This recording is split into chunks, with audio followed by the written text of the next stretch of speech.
Yo, what's going on, everybody? This is your boy Manvizzle here. I'm kind of on the bone throne. I'm not. I don't have a green screen right now, so shit's kind of fucked up at my house.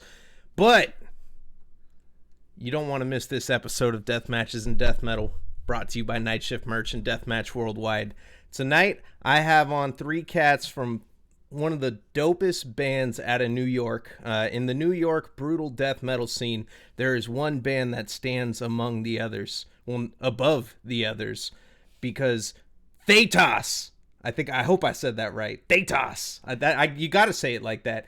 Thaetas. These motherfuckers are crazy. They blend like an almost level of technical avant-garde, like with just brutal in your face riffs that transition from riff to riff with such a catchy sound that there's very few bands out there like it that are doing this kind of shit.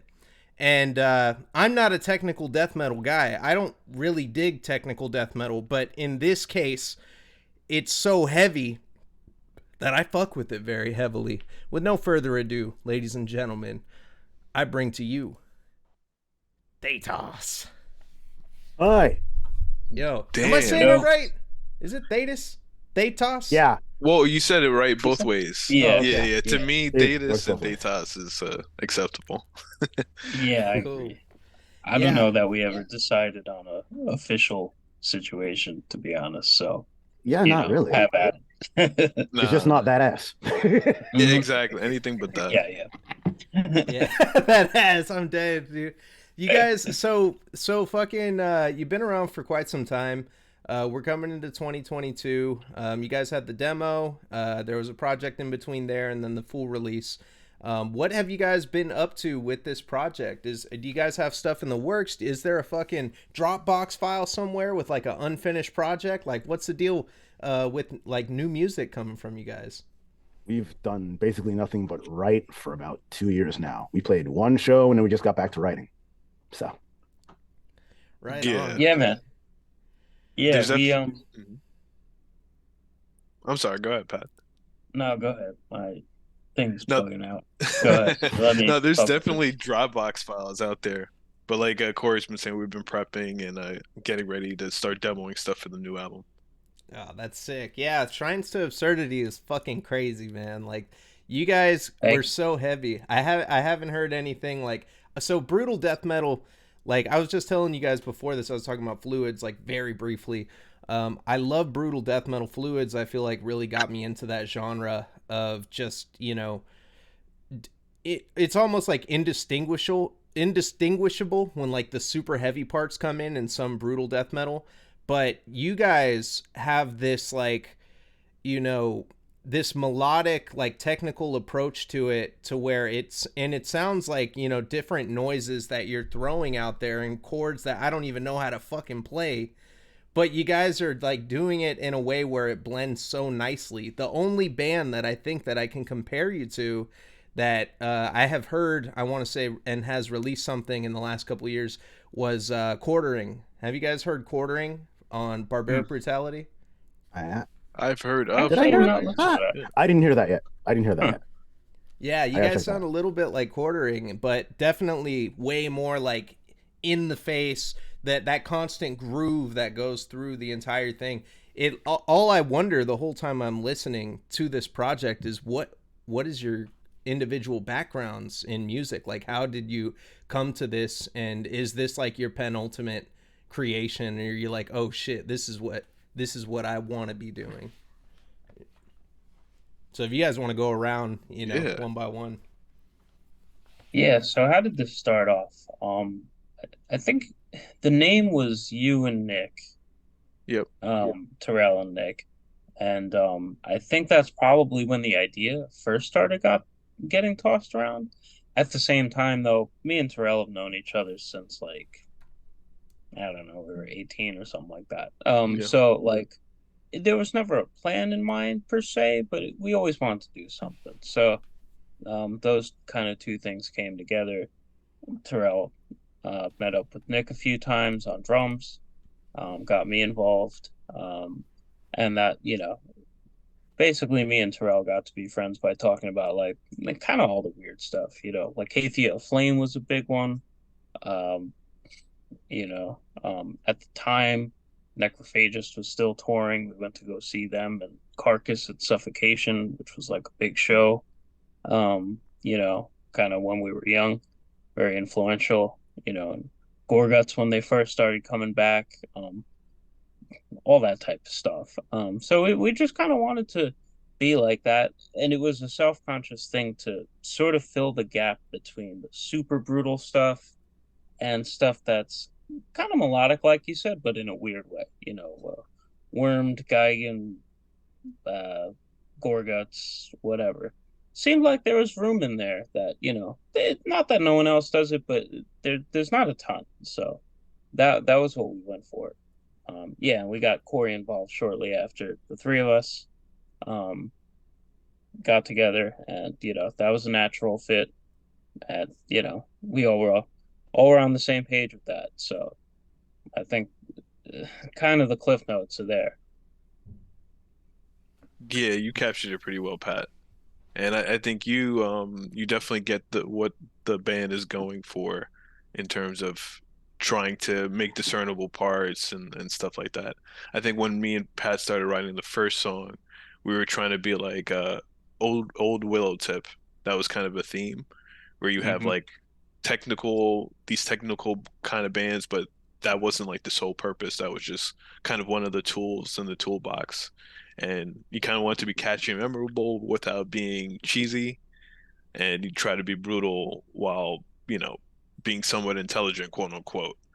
Uh, so it kind of just, it was our natural influences, and like Pat said, like we always talked about starting a band together, and this band kind of is just like our style of music, summed up. Yeah, I came in later on. I had gone over to watch them jam a few times, and they asked if I wanted to sing, and I had just been like working on doing gutturals because I used to not be able to do them at all. So I just learned how to do them, mainly inspired by the guy from Hellchild, um, Tsukasa Harakawa, sings the Swarm now. But um, so that was I only sang on the first record. I only just took over bass and vocals in 2019, and only just recently started writing actual music with them. So Yeah, and as far as that concept went, on that first album, like, with the artwork, the lyrics, like everything that came together on that, what would you say, like, the vibe, do you say that was like the vibe that you guys are gonna continue working moving forward, like working on that, or are you gonna totally switch it up on us when something new comes? Is it gonna be like different concept every time, or like kind of just like still, like staying consistent with that vibe? Like Black Dahlia, for example, they keep putting out like every single new album like might have different like lyrics and stuff or a different type of concept, but as far as the artwork goes, always stays consistent. They're just doing like a different color on each one with some big epic like thing going on. Mhm. Like, I really like that artwork. That's actually why I picked this background. It reminded me of the rooftops level from Twisted Hmm. Metal. oh Ooh, yeah, okay. okay, Oh, that looks sick. familiar. That looks familiar. Yeah, man, we Yeah, man, wanted that's the best. something to kind of reflect the city. And just in the nature of the band, like musically, we wanted to use an artist that was familiar but still do something different. So Paulo Girardi was doing a lot of art for death metal bands at the time and a little bit before us, but he had a very specific style. And when we reached out to him, we had this kind of dystopian city, like both futuristic but ancient at the same time kind of vibe. And we knew that was also going to be different from them. So like kind of like Datus, right? It's like that death metal, but it's kind of like this little different take. Um, yeah, on it. Yeah, and then being in the city too. Like, what part of New York are you guys from?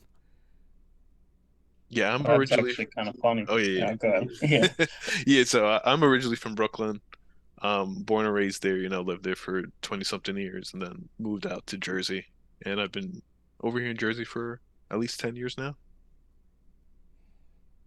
I'm in Westchester Yeah, County, so not Yonkers either, yeah, like a bit further up from there, Peekskill. So yeah. I was from off on Long Island, like kind of towards the East End, and like Bayshore and stuff. Which our former bassist Jimmy was from there too.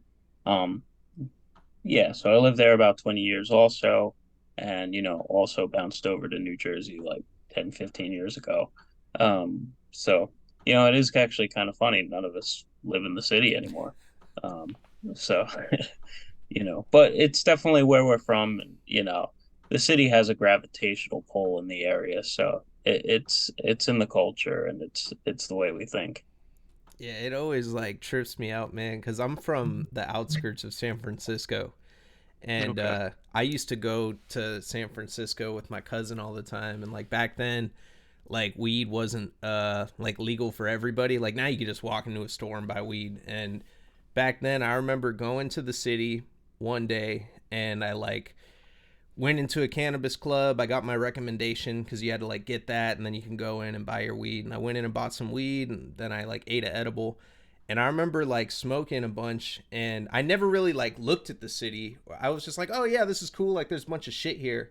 And as I was walking through the city this one time, like just really thinking hard about it, I was like, damn, like this is so unnatural. Like just all of this shit to be crammed together here and like everybody just pushed up together, like living on top of each other. Like it's just so weird to me. And it's definitely like a totally different mindset. Like people that were from the city that I knew were totally different than like the people from those little outskirt towns and the places like where I grew up. And it's really fast paced. It's so strange. Like just living there, you get caught up in it, or spending a lot of time there, you get caught up in it, and that constant like you know no one gives a shit. There's just so much going on, and it almost feels like like the way that you guys said, it's like that dystopian like type future, like I remember I was riding on the BART one time and there was some dudes smoking crack right behind me, and I got hit with a fucking cloud. I oh smelled boy. like burning plastic or some shit. And I was like, the fuck is this? And I turn around and there's some homeless dude just smoking behind me. And I was like, oh man, like what the fuck? Like, and everybody else on the train is just like down at their phone, not paying attention, not giving a fuck, Yeah, and that it's Stay sounds out of the right. way. and that's what it's Yeah. like, dude. And it's so strange to me because like you do that in like a small town, you do it somewhere on the cuts, like someone's gonna check you, but like the city's fucking, no one gives a shit. No one has time for that. They got fucking jobs to get to or places to be and shit. And like, yeah, I think that's an interesting concept, to mix that like with death metal. There's like a dreariness. It's like fuck, like shit is fucked up, and it's just like what is the future gonna look like? It's just gonna be, I think about that too. Like you think about like Rome and shit, like how that shit got fucked up and it was like booming at one point. Yep. Is that what these cities are gonna look like in 100 something years? Are they just gonna be left in ruin, and like whatever civilization is doing is like totally something different? I You don't know? know if that's the reason we thought to put that on the demo cover, but Well, not sure even the sound like demo cover, but the Shrines cover does have like Yes. that Roman style pillar with the guy on it. And to your point, that was the idea, like society in decay, and also with the title, right? Shrines to absurdity. If somebody from another planet or a different time kind of saw these buildings, if you don't understand the concept of like these dense packed on top of each other cities, you may see these things as like pillars and shrines and monuments. So maybe at some point in the future, it may be like what you're saying.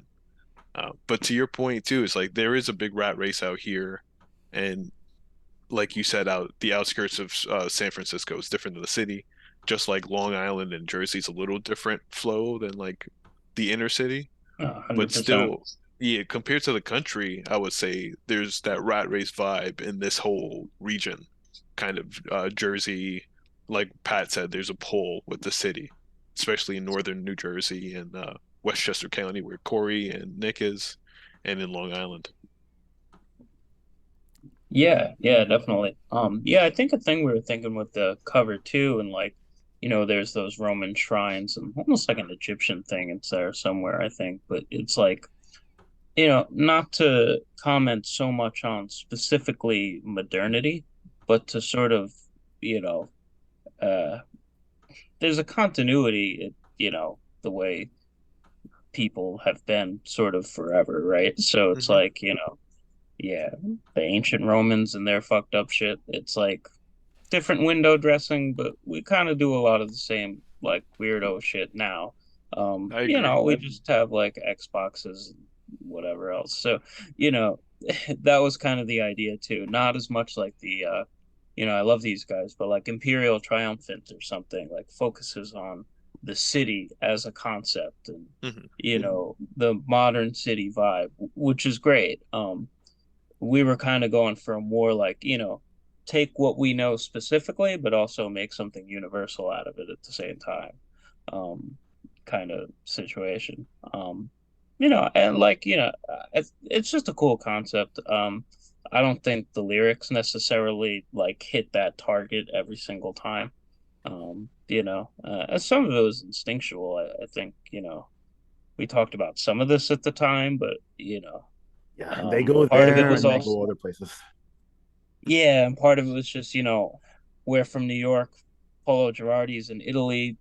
That kind of also had the, you know, New York City plus Roman Empire thing going on too, subconsciously or something. He was very much inspired by Pirenzi, the sort of surrealist painter on that one. So, yeah, anyway, um, that was kind of the vibe behind that. When did that project drop? Did it drop right before the pandemic, or was it in the midst or after? During it. During. Yeah. Holy Yeah, shit. early on. Were you Was guys hmm that? like done with it before that happened? We were Oh known yeah. for a long time. Yeah. Uh, Yeah, a lot of those songs are actually pretty old, like so we wrote the demo pretty quick. And then, I don't remember how long it came out after we had written it and stuff like that, but we did it DIY. It took us a little while to figure out what the fuck we were doing. And then, somewhere in there we were already writing songs for the record, and I think we played our first show in like 2017. Is that right? 16, Um, I think.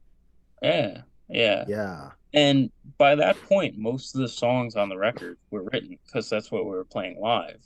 There were just a few more to go. Um, Somewhere in there, we did a split with Hagenti, so that was kind of a little detour.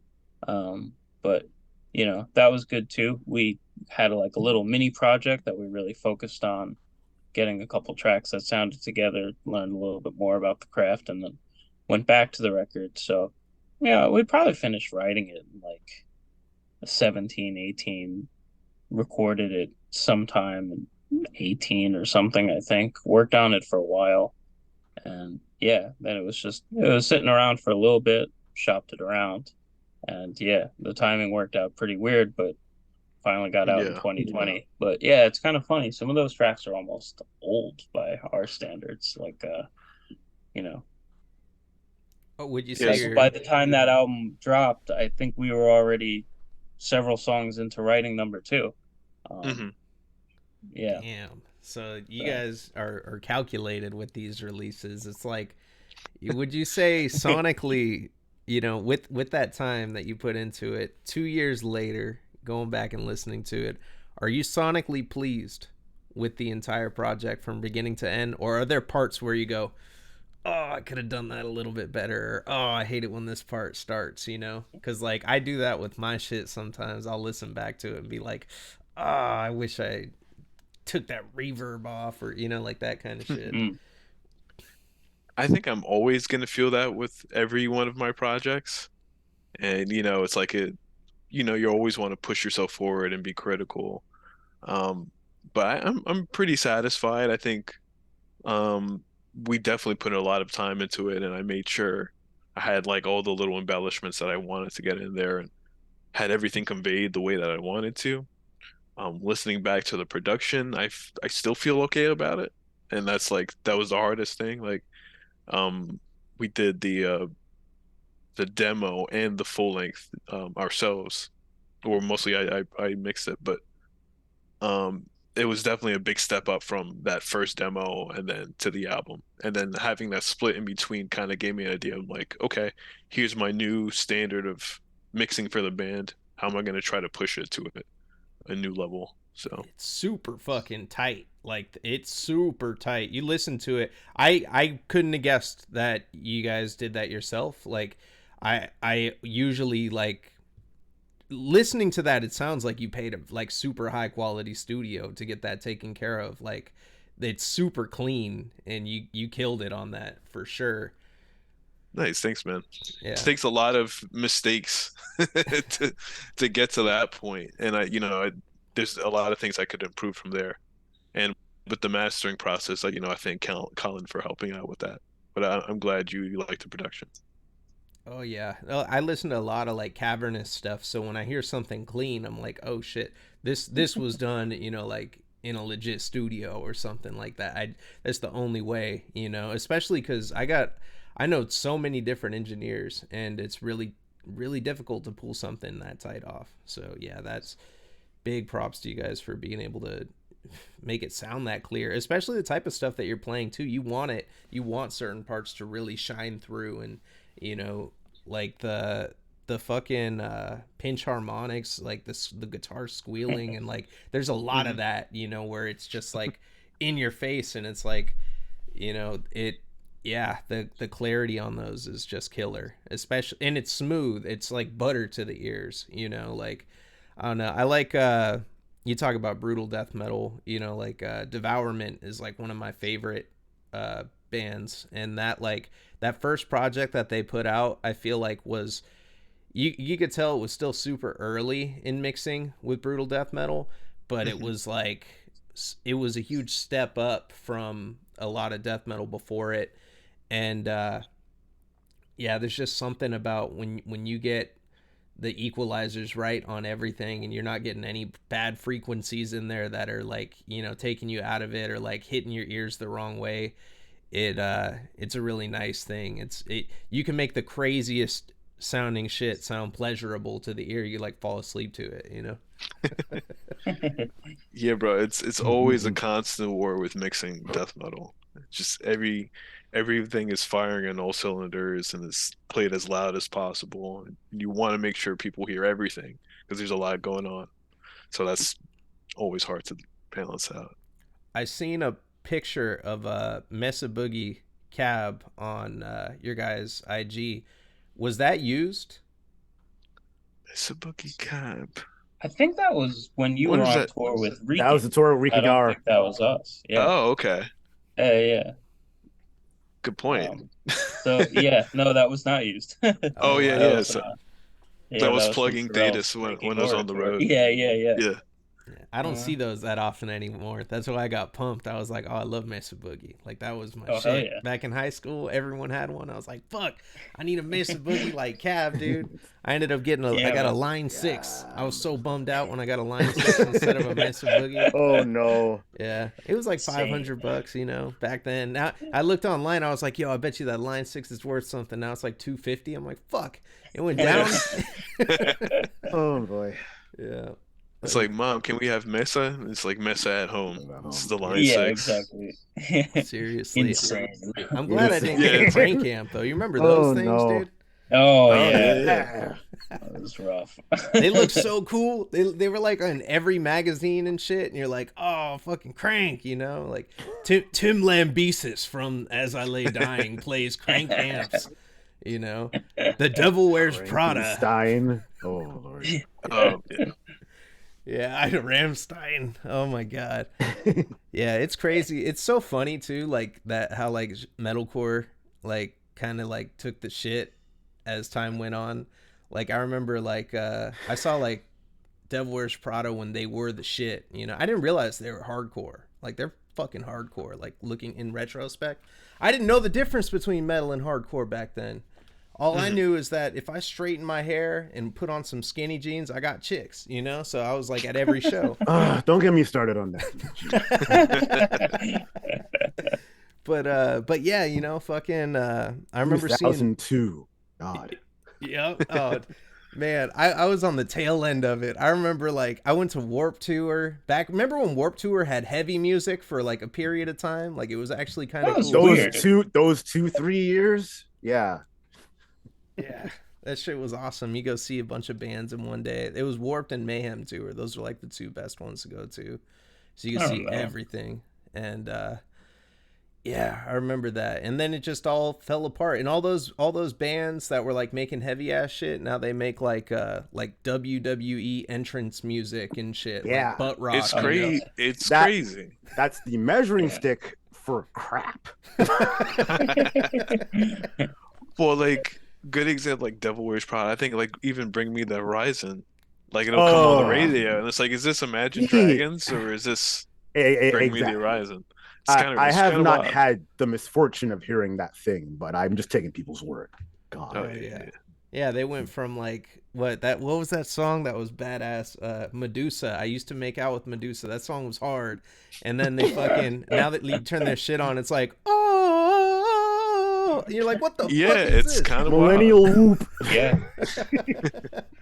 Oh my God. Yeah, it's crazy, like just how shit's changed over the years. But I think that now is definitely the best time for like the real extreme metal, the really heavy scene. The pandemic, I think, was like gasoline for the fire. I feel like it's always been around. It's always been consistent in the underground, but like once you got all the bands that had time to really work on shit, and then you had the influx of people listening to shit.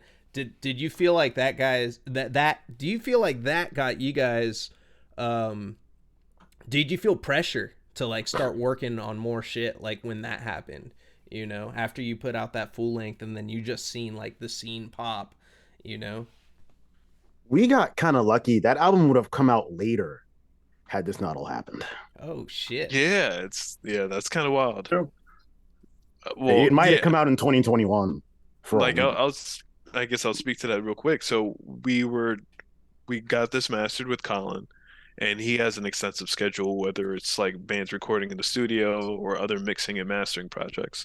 So when we pitched it to him, he said, he'll love to work with us, but it'll be X, Y, and Z months before we got anything back because he had a whole bunch of bands lined up, and this was going into the pandemic. Obviously, everything hit around March. He couldn't really have in studio bands, so he really primarily focused on that remote mixing and mastering. So he was able to streamline a lot more projects, and we got that back really fast Damn. and went right to the shopping. So it's kind of crazy, like the timing all kind of lined up without us expecting it. Yeah, that's cool. So it actually rushed the project out. Were you like, damn, like now we got it too fast? I don't know. In a way, because we couldn't play any shows for it, But but that we was kind Yeah. that of. was Yeah, the thing. yeah. Yeah, it was like, oh That wow, was the weird thing. people were Yeah. finally paying attention to the band, but then we couldn't really play. Yeah. But that How's the happens. show schedule been since then? Like, I know it's been difficult for a lot of bands. Like Corpse Pile, from Texas. They really popped off during the pandemic, and I think they just did like their first. They just did their first show like about 2 years after fucking yeah, like releasing some shit. It took us a bit longer to come back to it than some other bands. We played one show in January, and then I don't know. We were just concentrating on writing, really, and we are playing in a week. Yeah. Yeah. We are playing in, yeah, I think just about a week, like next Friday or something. Where you guys playing Um, at? we're playing on like a fucking roof or something like that. A place called Our Wicked Lady in Brooklyn. Yeah, Our Wicked Lady. Haven't been there. Apparently it's on a roof. That's all I know about it. But that should be pretty cool. It's with Sarmat, who we've been trying to play with for forever. Who are really talented guys, like fusion death metal or something. And Torturous Inception. We played some of our Violet first shows Dawn. with. Yeah. We used to play with those guys a lot. And haven't seen them in a while, so that'll be great. Um, yeah, so that'll be cool. Yeah, our show schedule has been pretty light, since then. since the whole pandemic thing, we kind of just focused on writing and stuff. And we kind of live all over the place, so And the scheduling sometimes it is can, tough. Yeah. yeah, Yeah. sometimes it's kind of a choice on like, okay, we could either write some stuff or we could play some shows. And, we all got a bunch of stuff going on. Last couple of years, I think, has been totally crazy for everybody in the non-music sense, and in some cases, other music projects. But yeah, so we've been kind of taking it as it comes. Maybe this year we'll do a few more, but just kind of focusing on wrapping up album number two, really. Now that we got the first one out, I think there's like you know, I'm very happy with the result on the first one, but we definitely can do more. They're a little more intricate songs. It's More pretty intricate. finely. That shit was Yeah, pretty intricate. yeah. It's definitely an evolution of the same sound. Where kind of like what you were saying before. It's not like totally gonna smack people in the face with wow, like these dudes got a saxophone section or something like that. None of that, but it's got a little more going on for sure. And some experiments, trying some new things, but yeah, definitely took a lot of effort to get that together. So that's really what we've been spending most of the time on, I would say. Right on. Yeah, I can't wait to hear what you guys got next, man. I've been, listening to the project for a bit now. I think since I messaged you, because I went down the rabbit hole. That That was a was while how, ago, yeah. yeah, that was how I discovered you actually, because I someone made a post talking about Kyrios, Hmm. and then yeah, I like went.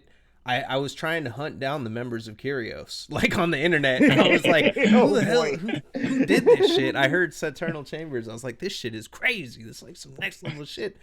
And then someone said something about Kayfabe. artificial brain, and there was it was like Reddit posts, dude. Like it was Reddit comments is how I discovered. And then yeah, I found your page and I listened to it and I was like, oh okay. And then I heard your project and I was like, holy shit! Like it's in the same kind of vein of like that creative force you're putting a whole new type of concept together with it. And yeah, like it's definitely I've sat with it for a bit, and I mean, if it were up to me, I could press the button. I'd have more right now. But seeing what goes into it, like, I totally get it. Like I want to see what you guys have in store, though. Shit, man, that's crazy. This shit is crazy. Like serious. It was so weird too because I messaged you and you hit me back quick. I was like, holy shit. You have no idea how difficult it is to get a hold of people sometimes, like on fucking the internet, man. Yeah, Oh, trust me, it I can. know. I've been talking to Undeath for like a year now, like trying to schedule a date and time with them, and I'm like, like yeah. At this point, I'm just like, if there's no Undeath interview, I'm cool with that because I it's mean, they're just on tour a lot, right? all the Yeah, time, they're all the always on the Yeah. time. road. They're like, hey, yeah, we got like a week, and then like we'll like be ready to schedule it, and then they'll be like, oh wait, no, we're actually doing some other shit, and I'm like, I I think get it. I've missed them 3 times. Like, I'm trying to see them again. I really Yeah. am. I'm trying to see them Yeah. again. Yeah, I caught them one time with Rivers of Nile, and I was supposed to meet up with them. It was them, Rivers of Nile, was the Up from the Sewer tour, Black Dahlia Murder, and Right. I was supposed to meet up with them, and I wanted to meet up with Trevor. Trevor got barraged by people, so there was no way I was gonna be able to talk to him. It's in Berkeley, and there's a really big following for him there, so like everybody was trying to drink with him and hang out, and I was like, that's cool. But and that was the first time I ever saw them too. That's the craziest thing. I've been a huge Huh. fan of them for years, but I miss them every time. But Undeath, man, I was supposed to meet up with them. I brought a vinyl and I was like, yo, fucking sign this shit. I want to take some pictures and talk to you guys because we've been talking for a minute, and do the whole thing. And in Berkeley, there's no parking, so they had to park their van like fucking like 5 blocks down, and I guess they spent the entire fucking show unloading like from the venue and walking piece by piece their fucking drums and equipment. Oh And boy. I at first I thought I was getting the runaround. I was like, I walked up like 3 times to like the merch table and the dude's like, yeah, they should be back, and then like it was like the very end, and I'm like, hey, are they still loading the van? And he was like, dude, I just found out they're like blocks away. And I was like, fuck, that sucks. I would have helped. I would have just been like, yo, I'm gonna go help you guys out. Fucking load the van, you know. But That's brutal. yeah, they were cool live, Yeah. man. I was shocked nobody knew who they were at the fucking show. Like, there were like 2 or 3 people in the crowd that, like, you know, I seen wearing Undeath shirts. But the people in my section, at least, they were like, I heard like one dude say, oh yeah, those guys sound kind of like Cannibal Corpse. They're pretty cool. And I was like, oh man, they're like, yeah, they're cool. They're a fun band. They're really fun. It's like shit straight out of a pulp comic, you know. Yeah. And Yeah. as far as Yes. like stuff coming out of New York right now, what are you guys listening to? Are you really fucking with the New York scene? Avaturn.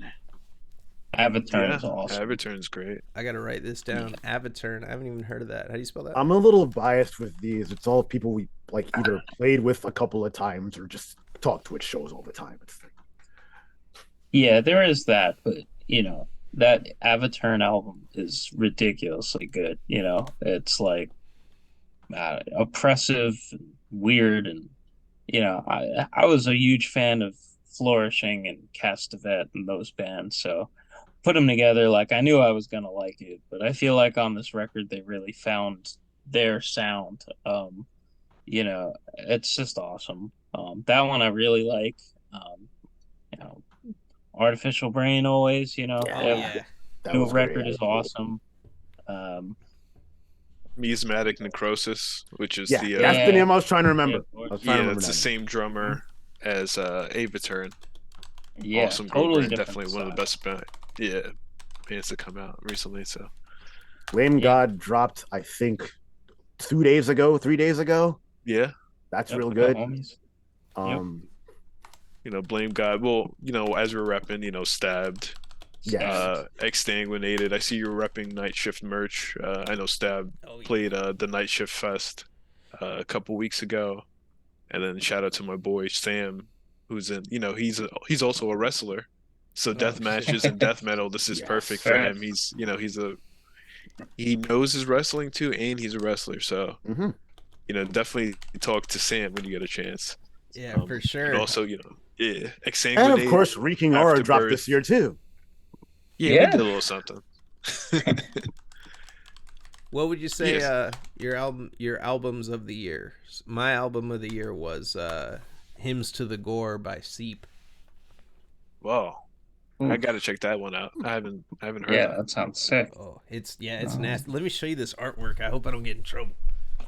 This shit is fucking crazy. This is like the nastiest shit I have. It's so crazy. It's fucking Oh, I've seen Wow. that. That is a memorable cover. That is yeah. It came with the gross in the best eyeball. way. It was there's like an Oh, eyeball damn. right here. And the fucking thing actually came. I got like it was like 1 of 50. He did it like a super limited edition, and it Oh fucking shit, that's sick.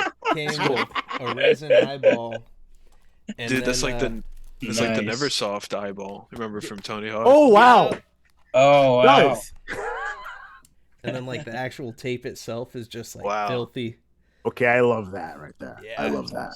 This was the one that got me, and not only that, but it's just the music on it is like, because this dude put out a 3-track. He runs Gurgling Gore, the label. Okay. And, Okay. Is this like Ping kind of stuff? This is it's like what? Is it like Ping kind of stuff? You know, the snare drum. No, I don't know what that means. Oh, oh, okay. he's like just referring to like the real pingy, high pitched kind of snare drum. So it's like There's a band called Gorgrind. Gurgling and Oh, Lurid Panacea. no, And- now you're thinking of gargling. Gargling too. But yeah, Gargling, Lurid And then, Panacea. yeah. Oh no, the name isn't coming to me. I don't know why. So you're talking Big Daddy Nyctophagia. Gore.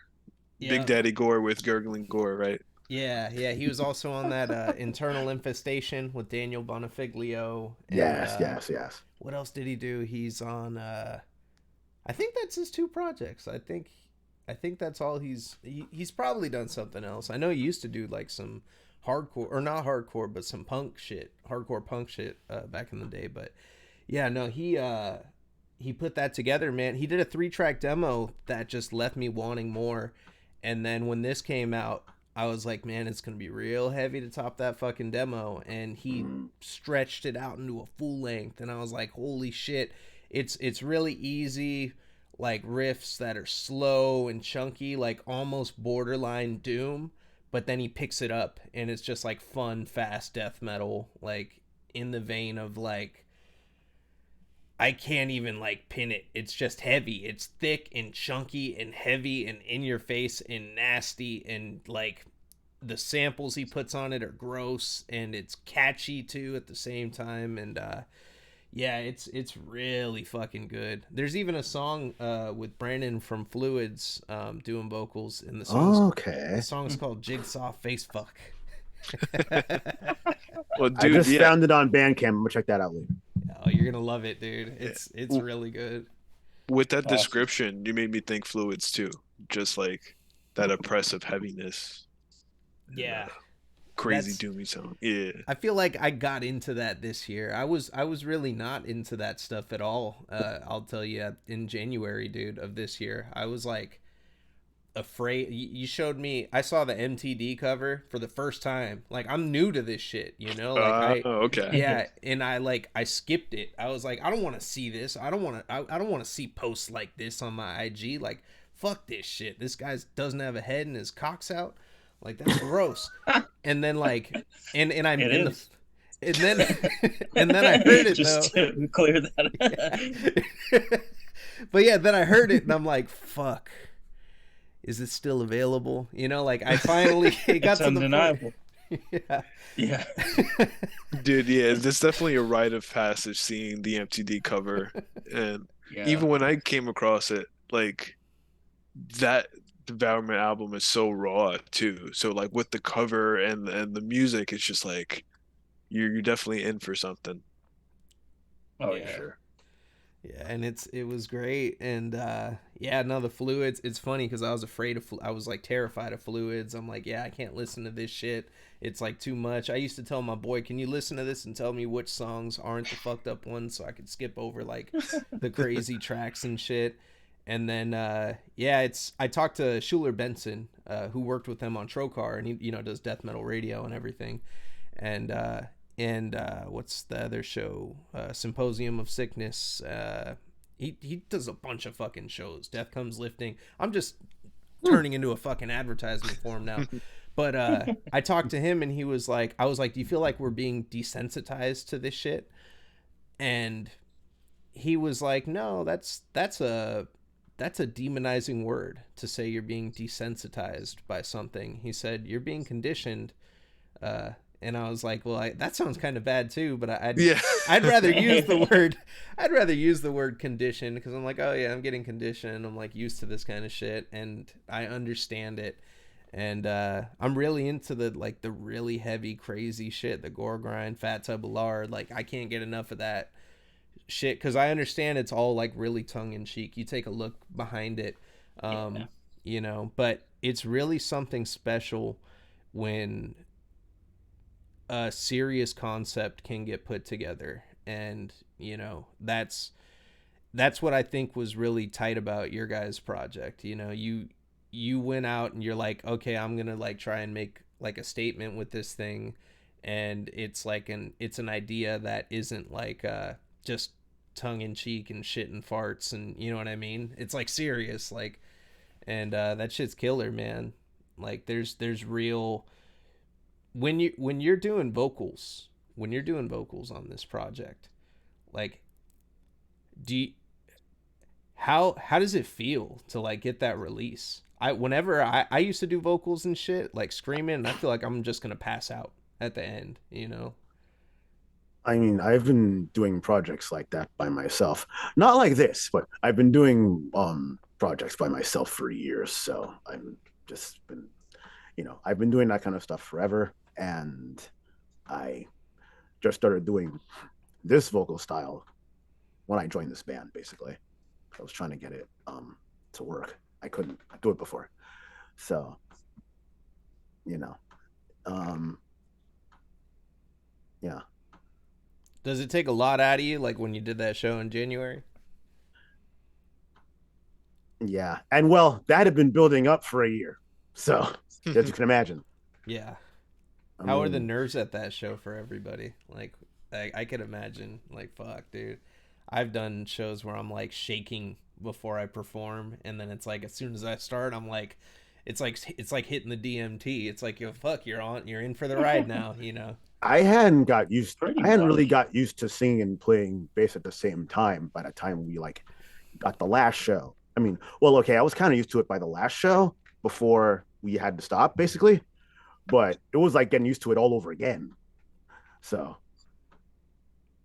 Fuck, yeah, that shit's nuts. And then, how do you feel going into this upcoming show?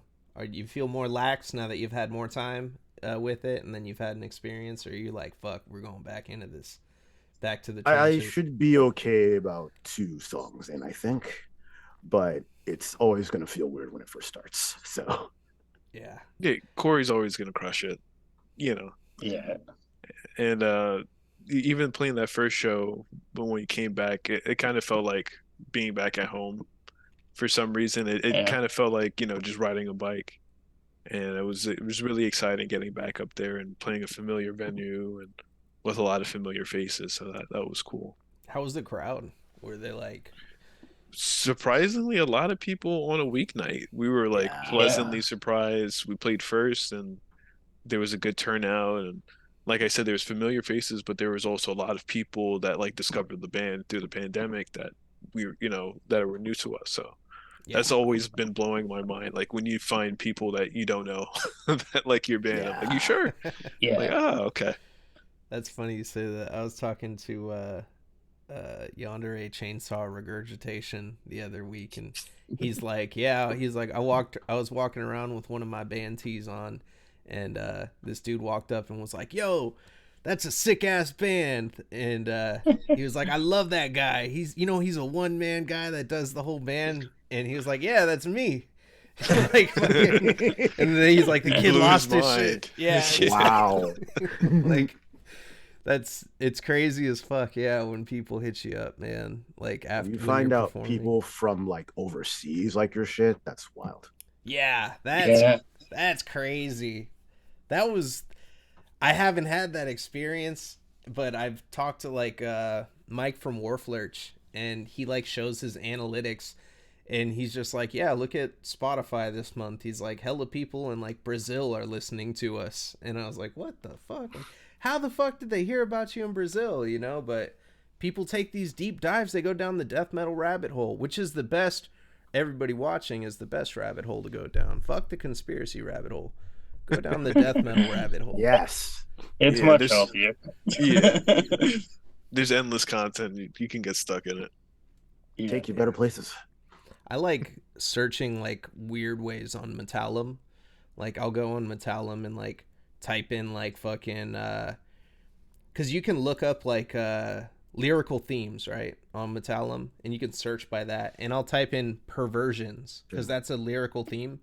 And then you have Right. no That's a idea top one. how many weird bands I found. Yeah. Like Oh yeah. I found some weird ass bands. And then yeah, what else did I look up? I looked up the other day. I was looking up bands from San Antonio. You know, like literally just from a specific like area, because people are always like, "Oh yeah, San Antonio has sick ass bands," and I'm like, "Okay, well now I'm gonna fucking find every single one and see every name and try to remember and like Whack put." whack whack whack whack whack sick. Whack whack whack whack. Yeah. Yeah. I know, right? Like Yeah. fuck, man. Like yeah. That's always cool doing those Metal Archives games. Like sometimes I'll do like a 6 degrees of separation or like I do go a to lot one of that. band and I always try do to that. get to another band without typing in or clicking anything and either, jumping through influences or shared members, stuff like that. Yep, yep. Oh, going on the actual like who the fuck uploaded this shit? You know, like who made this change? You know, like the Curios. That's why it Yeah. was such a mystery to me because there's nothing tied to anything on there. Like I'm just looking at it and I'm like, what the fuck? There was no way I could. It came to the point when I messaged you the other day for the interview. or the other day, yeah, when I messaged you, I was like, how the fuck did I find out that you guys had anything to do with Curios? You know, I was like, I couldn't even remember how. And then I was like, oh, wait, it was that Reddit thread on this web. I can't even find it anymore, you know, but I knew. And I was like, wait a minute. I was like, was this guy really even in Curios? I got to go back and read this message again. Was I just wrong? You know, like, it's funny. It's just, yeah, it's such a weird, it's such a strange world, man. But I can't Yeah. get enough of it. And like, yeah, like the 6 degrees of separation. You're like, this motherfucker was in this band. Wait, this guy was in Celtic Frost for like fucking like what? You know, like The there's so live many. members that are there for like a month, and you're like, what? Yeah. You know? Yeah. Yeah. Oh, that was the funny thing. Like I was talking when I was talking to Torso Fuck. Um, he was telling me like his whole live tour was literally put together by other bandmates, you know, from different bands that were around him. And I have their fucking tapes. Like I think it was Cryptic Hatred or some shit like that. And it might have been no, it might have been them or Cadaveric Incubator. I think Cadaveric Incubator is who put together his tour. But yeah, he was like telling me, he was like, yeah, dude, like he's like, I went on tour with these guys and they wore fucking like what's it called on their heads? They wore like pantyhose on their heads for an entire tour and nobody knew who they were. And then they're Oh, credited on Metallum, and I was like, I had no idea. And he's like, I just went out there and did my vocals. He said, but on all the recordings, I did the instruments and vocals. And I was like, really? So these guys just put you on so you could do a tour, you know? And like, it's weird how shit comes together and like the elbows you rub with people in this scene. And it's really beautiful, man. I've made some of like the best longtime friends. Have you guys ever made any friends through the internet or got any weird messages from like fans on the internet? I don't know how I met all these people that were in bands I listened to or would be listening to already anyway. And sometimes I'll be just like looking at my feed and it's like, how do I know this person? Yeah. Yeah. Yeah, Yeah. for No, yeah. it's oh go ahead. Sorry. I would say for me, it's like definitely through going to shows. You know, you have friends in the scene, just through seeing their bands and or going to the same shows. Um, People on the internet like Corey, I knew him since 2010, I would say maybe on Last Last FM. FM. Last.fm, that was a big site for me Damn. back in the I day. remember that. Yeah. I used to And use then that. It's yeah, still around. yeah, and then used to talk to a bunch of people, and then also there was the SMN death metal forum Cement from back in the news. day. So we know still know a whole bunch of people that are either in bands now or just still been in the scene from all those years. It's cool, man. So half internet, half IRL. Yeah. I haven't had that opportunity. I'm scared, man. I've always been afraid to like go out. I'm like, I don't want to go to a large crowd, man. I was at this house that got shot up one time. It was a house party. What? Yeah, and it was, dude, it was the craziest. I think I've told this story like probably twice on here already. I'll tell you the story real quick. Um, I'll give you the Cliff Notes. Is that what it's called? It's Cliff Notes? I'll give you the Yeah, yeah, short. yeah. Yeah. I'll give you that. So basically, I'm at this random house party, sitting on a couch. Friend pulls me into the back to talk to somebody, and as soon as I take a step out of the house into the backyard, pop, pop, pop, pop, pop, the next person sitting on that couch got shot.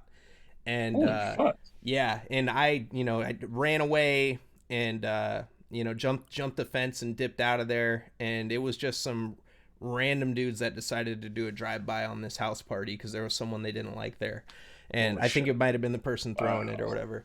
But yeah, ever since then I'm like always like hella paranoid in public. Like I'm just like, oh, you never know. Like I That would do it. Yeah.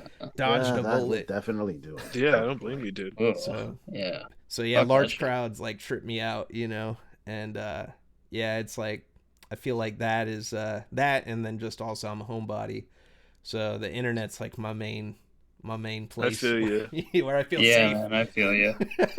Same That here, was me same for a here. long time. So Yeah, yeah. Yeah, I feel like the shows, it's like, we go to the same couple of venues over and over. Yeah, sooner or later you rub elbows, and a lot of times it's like other guys and other bands that you end up playing with multiple times. And you know, it kind of develops organically, But yeah, I catch myself surprised too. I'm kind of a homebody. I'm like, how the fuck do I know all these people? But it's Same here, man. yeah, yeah. Damn. So It's having that same incredibly specific, weird hobby in common. That'll do it. yeah, that it's. You ever get weird looks like from like your family or like other friends that don't listen to that shit, and then like I get this all the time from people. They look at me like I'm fucking crazy. Like when I'm telling them, "Oh yeah, like this is my fucking favorite album right here." They're like, "What? You're a fucking killer." Like what's wrong with you? Like you need Jesus and shit. Like people get offended sometimes when I try to tell them about my hobbies, and it feels so normal to me. I'm just like, whoa, like I think you would love this. Or you ever been like really pumped to show somebody something like this? Like I'll It's tell you like, this. wow, that shit sucks. I got sick of explaining stuff. I just don't try anymore. Yeah, me Like if too. you're not initiated, it's just whatever. Okay, fine. Yeah. I was at this hot dog restaurant. It's literally like a hot dog restaurant. Like they got different hot dogs and shit. And Doghouse? No, it's oh dude, Okay. Doghouse is the shit. They got those over there too. We finally got one. Oh, it's so with the Hawaiian buns. They use the Hawaiian. Yes. Oh, Yes. dude, I fucking love it over here. Yeah, that's like my favorite shit, and I rarely get to have it because it's like about 45 minutes away. But when I do, it's a fucking treat. But yeah, I go into this hot dog joint and I got a Der Weg Eine Freiheit fucking t-shirt on, and that's they're like a German black metal band. I found out about them through Metal Injection, and I go up there and like the chick working there is like, oh, that's a hella cool shirt. And I was like, oh, like, yeah, I'm going to tell you about this band now. And then fucking, I was like, she was like, what? That's a cool shirt. And I'm like, yeah, it's Der Weg Eine Freiheit. And she's like, what? And I'm like, they're this band from Germany and they're like black metal, but they don't talk about like satanic shit. Like they talk about like society. And she was like, okay. And I was like, do you listen to metal? I have a friend that listens to metal. Let me write that band's name down. And I was like, oh yeah. So I'm spelling this fucking like long ass name and what's the album name? And I'm like, it's the same as the band's name, and I'm like, and then she says like, so what do they sound like again? And I was like, I thought about the first time I listened to them and I'm like hella excited, I was like, you're going to cry when you listen to that album. Oh, no. Are they like Life Lover or one of those bands? They're like sad, but they're so fast. They're so that sounds brutally... like Life Lover, but nice. Fast. Yeah, like the first time I heard them, I'm like, I didn't know someone can humanly play the drums that fast, like consistently, like because they're just like like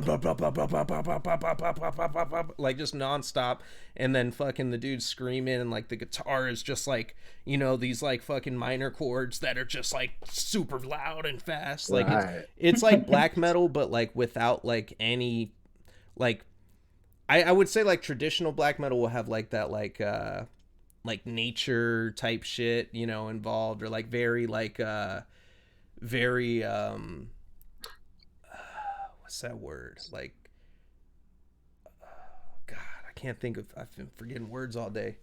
Fucking holiday drinking, bro, it catches up with you. But what's that shit, like very ambient, like there's ambient pieces that like lead into things and shit. Okay, nice. And there's none of that with this. It's just like it's in your face. If anything, there's like 3 like really sad chords that'll play.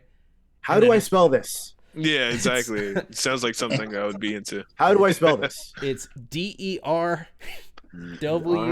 WEG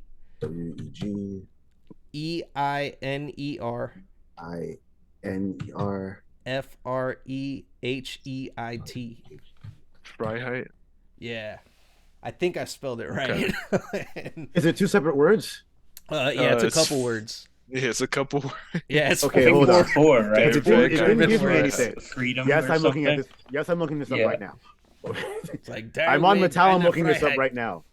Okay, wait. You know what? All right. If I Google it, it will show me what it should actually look like.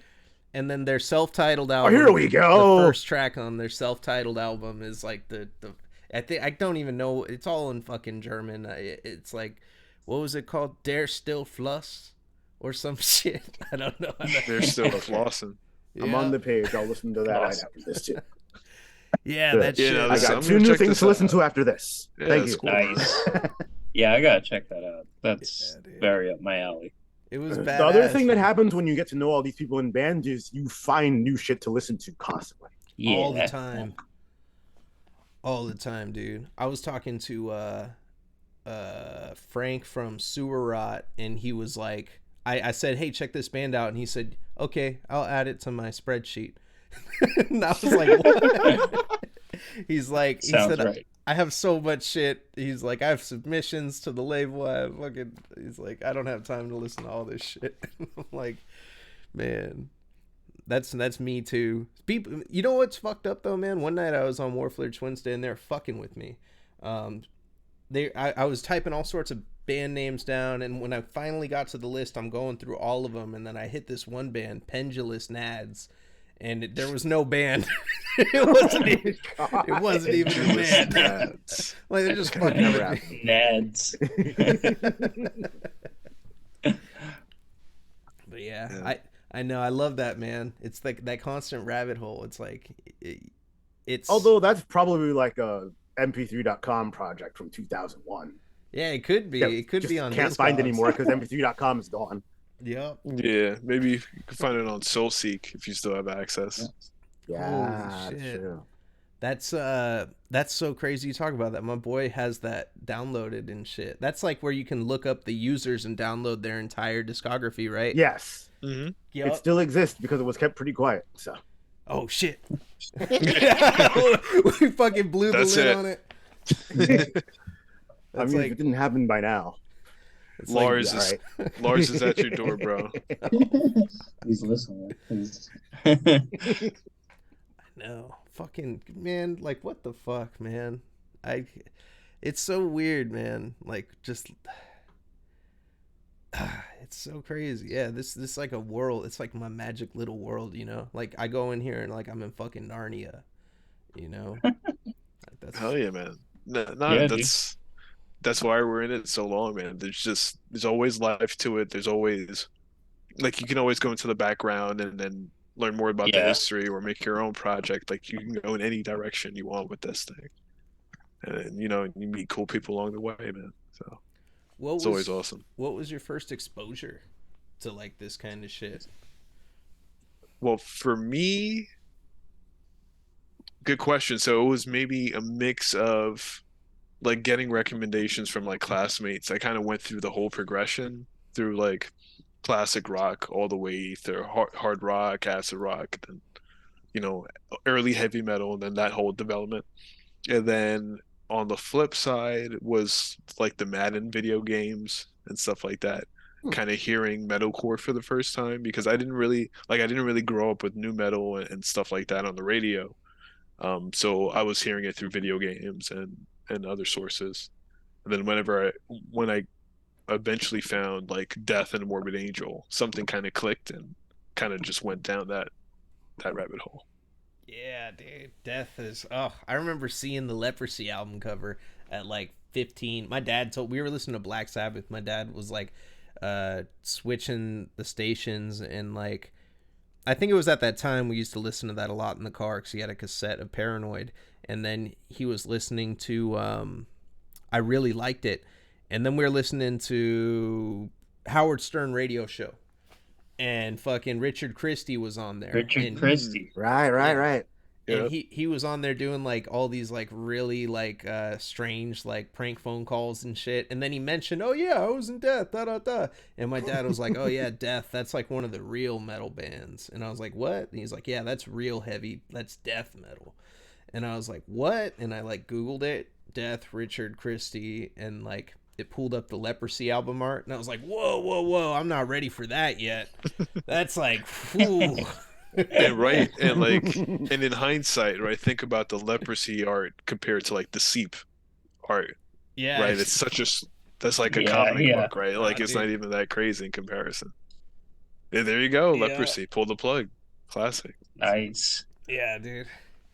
I fucking yeah, I love it. Like that's probably my favorite album by them now too. You know, Nice, nice. but That one's really good. yeah, seriously, I got like it. Yeah, you get deeper into it, and it's just like it's funny. I actually got my nephew some cassettes recently. I just gave it to him. He has nothing to play him on, but he's like looking at him like, "What the fuck is this shit?" And I'm like, "Check it out, man." I'm like, "Look the bands up on the internet." I gave him like Party Cannon because like everybody fucks with some Party Cannon, you know? They're Yep, funny. yep. They're like, and We yeah. got to play with them. Oh, It was a really? good show. Yeah. Yeah. That was really good. How Them was and that? Crepitation. That was a fun show, dude. Yeah. That got crazy. Parasitic ejaculation. And Oh, yep. Those Yeah. guys are fucking slamming, bro. Yeah, dude, they're great. that was wild. It was in like a strip mall on Long Island. And I remember like halfway through, like Party Cannon was doing the crazy like two vocal, like the one guy was doing the That's thing. Crepitation. Oh, Crepitation, yeah. Right. And like, I don't know, these couple of like right, like those hood chicks came in from outside and started twerking in the Just middle of totally like, random. They they- were just like they're from either between parties or whatever, and they just happened to come in and it start was twerking. bizarre, but yeah, that That was was really memorable. Damn, dude. Yeah, that was a great show. What's the Yeah. craziest shit you've ever seen at a show? We played in Jersey, and this guy, Gutter, basically started a wrestling match in the pit during one of the bands. So like it was like what was it, like sheetrock or something? Oh yeah, it was Yeah, one of those they were- yeah, Like from the those ceiling. He shingles just from the took one of the ceiling, ceiling yeah. tiles. Like one of those hit somebody drop with a ceiling, like a drop ceiling tile. He hit somebody with a ceiling tile. He started like deathmatch wrestling in the pit during one of the bands. Oh fuck! I heard that of was wild. I've heard of a Yeah. trash can getting thrown in a pit before, like just straight up, like someone went in the middle and just dumped the whole trash can, and like in at a show in Idaho. If Bandit come over there, you got to see them. Who? Yes, Bandit. Bandit, a grindcore band called Bandit. Their album comes out tomorrow. Oh, okay. Yeah, Yeah, those are the Philly dudes. I think in terms of crazy show stories, there was one time um this fight broke out between I think bar patrons. I don't even know if they were there for the show. And it happened right before we were supposed to play. And it was like it was they were fighting in the mid in the back and then escalated to the front and they broke like the glass to the bar, shutting down the venue early and stuff. That was crazy. I'm pretty sure those dudes got arrested. Like Yeah, I the think cops so. were like, "All right, everybody go to like the back alley behind the venue so we can clean this place up. Oh, yeah. because no one can walk without." Yeah, that was crazy. It's like a classic I was bar thinking of the fight. same story. Yeah, Glass going everywhere and shit. That's Yeah, everything else is mostly uneventful, I would say. it's true. Because he Actually, goes up without a hitch. yeah. I seen for the most part. Corpse Pile just did a show the other day. I was talking about them earlier. They have this barber dude that like does haircuts and shit, and he's part of the scene or whatever. So he went there, he gave the lead singer a haircut right before the show, went into the pit and got his nose broken during the show. Oh, and he boy. was like, fucking Corpse Pile show. And it was crazy though, dude. It was like I've never seen it. Like you've seen like the videos of like Trash Talk performing back when they were hot shit, and it would like be in like a fucking like it just looked like someone's basement and just like 100 motherfuckers going crazy in there. That's what this Corpse Pile show looked like that happened the other day, and I was like, what the fuck? I didn't know they had buzz like that. Like I knew they were big, you know. They did the Snuffed on Sight split, and everybody loves them in the scene. And then like they did that shit, and it was just like, what? Like it was fucking, it was wild, man. Yeah, I was gonna ask if that band is like adjacent to Peeling Flesh and Snuffed on Sight, like that newer generation of slam bands. Yeah, I love it, dude. I love it because like, Shout out to Barbaric Brutality. yes. Yeah. Fucking Mike, dude. I love you, brother. I just went to Channel 5 Live with Mike from that runs Barbaric Brutality a while back. I felt bad though. I apologize, Mike. I totally did like the worst thing anybody could do. I gave him a ticket to the show. We ate dinner. I gave him a ticket to the show, and we separated in cars. And when I pulled up to the venue, my homie walks up to me, and he was headlining the fucking show. I had no idea that he was headlining. He was on tour with Channel 5 and Andrew Callahan, and he came up to me and was like, "Hey," and he smacked the sticker on me, and he was like, "Come on, we going in." And I'm like, "What?" And he's like, "We're going to the back right now." And I was like, "Hey, I'm waiting on my boy from Barbaric Brutality right now." Yeah. "Oh, don't worry, I'll get him a sticker inside and we'll get him in." I'm like, "All right, cool." So I send him a text. He's like, "Where are you?" I'm like, "Yo, dude, my bad. I got pulled to the back. I'm trying to get you a sticker right now." So I go into the back, and everybody's smoking and drinking. We're in the green room, and Andrew Callahan's like a foot away from me. I'm like, "Oh shit." And I like send another message. I'm like, "Yeah." He comes, "Hey, it's bad right now. I gotta find this sticker for you." And he's just walking around and doing his thing or whatever. And then he's like, "Hey, I'm about to go on stage." And I was like, "All right, cool. I guess we'll go out there and I'll grab Mike and just bring him back here or whatever." And we go up and he performs, and then they're like, "Show's over." And I was like, "Fuck!" I totally damn. yeah. Oh, I felt so bad. I like called him and got his voicemail. I was like, "Bro, I'm so sorry. I didn't mean to fucking do that." He was cool though about it. He was like, "Yeah, it's all good. I dipped early and everything." And I was like, "Fuck, dude." I felt so bad, man. Like, but like shit like that just happens to me all the time, man. Like I just get pulled aside. Like it was surreal too, seeing my friend on a tour like that. Because I used to crash on his couch. I used to talk to him. His name's Uncle Pill. I used to talk to him and tell him, "Yo, you need to get your shit together, man. You need to get a job. What the fuck are you doing traveling city to city?" And he has like a graffitied up car called the Bucket. I'm like, "You need to get a normal looking car. You need to get your shit together." Like, I'd be like, "What the fuck is wrong with you, man?" Like trying to talk sense into him, and then he gets discovered by Andrew Callahan and fucking Chico. They bumped into each other at a fucking Little Caesars Pizza. And Andrew Callahan was like, "Oh, this guy, you know how he is. He finds people and then Yep. puts them on." Exactly. And I was dying too because that guy, he reminds me of, I don't know if you've seen that Crip Mac guy that Andrew Yeah, Callahan put that's on. what I was thinking. Oh about. no, really? Yeah. So when I seen Crip Mac, I made a joke and I was like, "That's my boy Uncle Pill." I was like, "That's straight up him." Like that's fucked up that they found this guy first because Uncle Pill is basically him. He's the same dude and like same type of character and everything. And my boy called me up to tell me that Uncle Pill got on Channel 5, and I was like, "Oh yeah, yeah, yeah, Crip Mac, right? That's him, right?" And I didn't think nothing of it, and I hang up. No. I hang up, and and then a couple months go by, and I see he's like on tour with him. And then the new movie that comes out this Friday, I'll give him a plug right now. That movie that comes out on HBO Max, it's called "This Place Is Awesome." Okay, yeah, I've Yeah, stuff about that. Uncle Pill's featured in that movie. He's like Okay. no way. in a part of it. Yeah, he's got a whole scene and shit. And Sweet. yeah, like that's what they're doing, promoting that too while they're on tour. And when I finally heard of everything and I put two and two together, I was like, "Oh fuck!" Like my joke like became a reality. Like, cool. I guess I shouldn't have told him to get his shit together, and I'm glad he didn't listen to me because now he's doing his thing, and I'm How proud of about that? him. I So, mean, yeah, when it comes to the art, you gotta go all in, pretty much. So oh, he's all in, bro. you can't half-ass being Crip Mac, Yeah. like or Uncle Pill, I assume. So Yep. you have to commit. Yeah, it's crazy though, like seeing that kind of shit. And yeah, man, like you ever met someone that like did that, like made all their dreams come true, and then you're like, "Holy shit, like it is attainable or it's possible." Yeah, no, I've definitely seen a couple of people like that. Just real ambitious, just stuck their nose down and grinded it out. Even that's like outside of the music scene, but even with the music scene, kind of seeing people that you would see going to shows, ending up on tours and getting recognized and stuff. It's always awesome to see like people on Definitely. the come up. Yeah, Yeah, dude. it does happen, and it's always people who really put in the work, you know? It's like doesn't happen by accident, Hmm.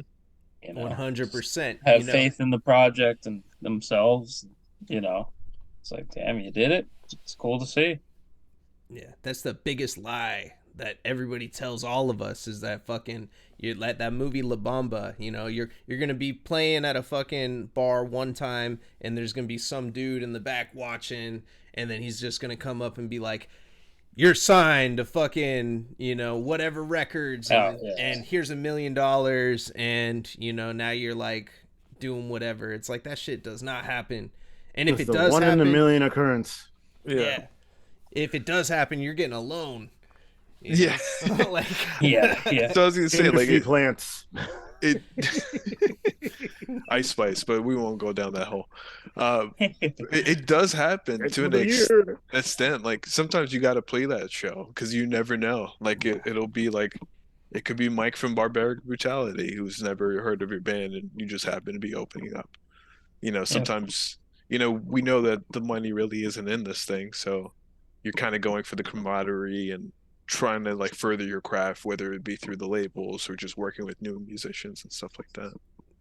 and the musicianship, man, is crazy too. Like that, I have met so many talented fucking musicians just in the last year that are like one person that really sticks out to me is Daniel Bonifiglio. Like that dude is just nuts. Like he can listen to something and then just be like, okay, lay down a track. I've heard like he's done that with like other projects or whatever. They send him some shit and he just sends it back immediately and it's like perfect. And it's like, how the fuck do you get to this level to where you can connect with so many different types of musicians and different styles and shit? And that growth, you know, like, you know, you guys are like some like sushi chefs or some type of shit, like where you're just trying to aspire for greatness, like you're always trying to get better, you know. And I think that that's a really admirable trait that your project has, because there are the projects where people don't give a shit and they're just like, yeah, I'm gonna fart on the track too. And like, you know, they just like put it all in, you know. Yeah, we like funny things and tongue-in-cheek things, but I think when it comes to like the projects that we work on, we always want to make it somewhat serious. But I don't think we also don't take ourselves too seriously. You know what I mean? Definitely So, not. You know, yeah, it's. I think one of those things is like, you know, you don't want to have like the funny comment on the track, and then like 6 months later, it's already out of date, and you know, like, mhm.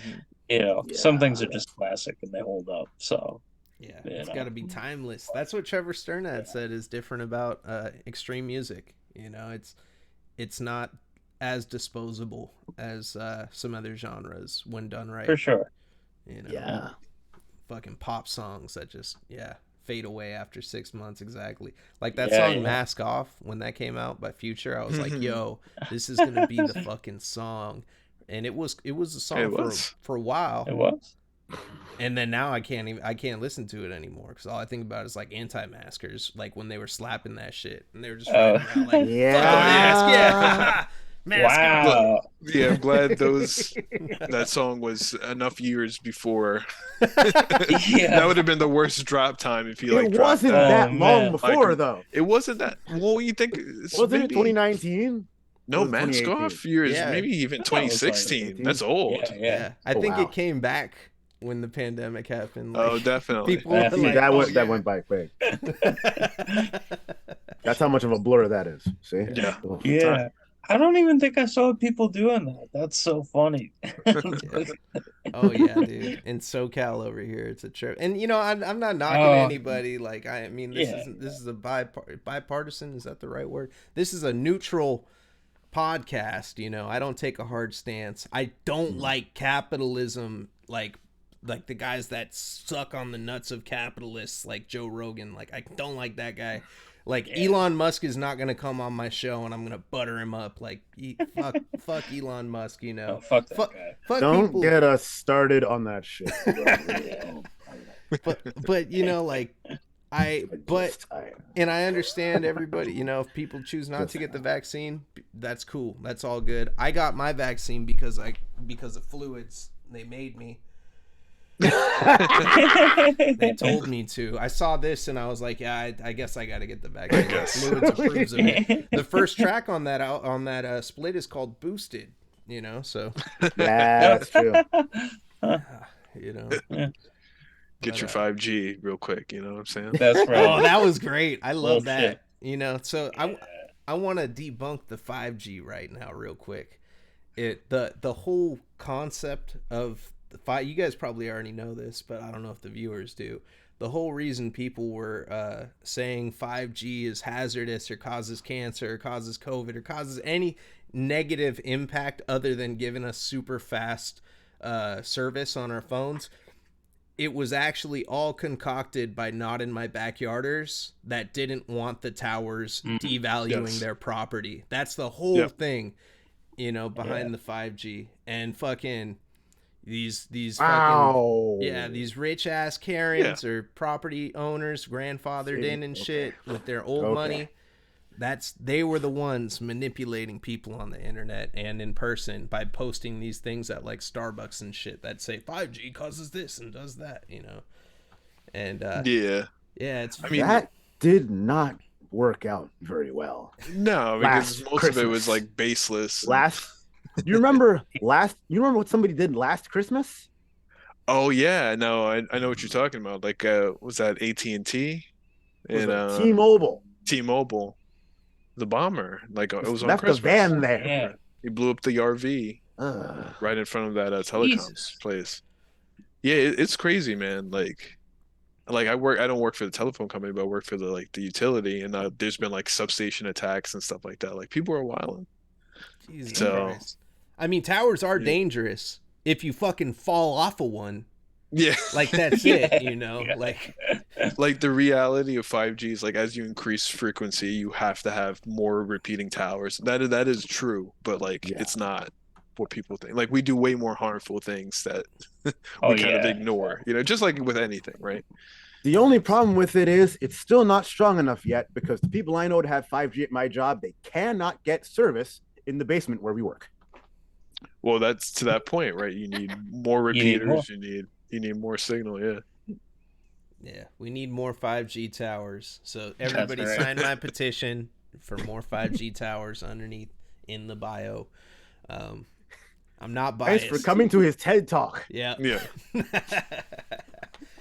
uh, but yeah, man, you know, it's just been a crazy fucking couple years, and yeah, like I got super fired up and caught up in the mix like during the pandemic. I wish I was just doing this show at that time. It would have been a great time to be doing this show, but I actually started doing this on the tail end of it, and yeah, it's just like it's a total trip, man. Like where we've been, you know, in the last couple of years, and it's funny that you mentioned that like dystopia, like decline of society, like type shit, or like you know ruins almost, you know, with that type of theme because it like it's relevant as fuck, you know, Let's see, and we had that in mind before any of this happened.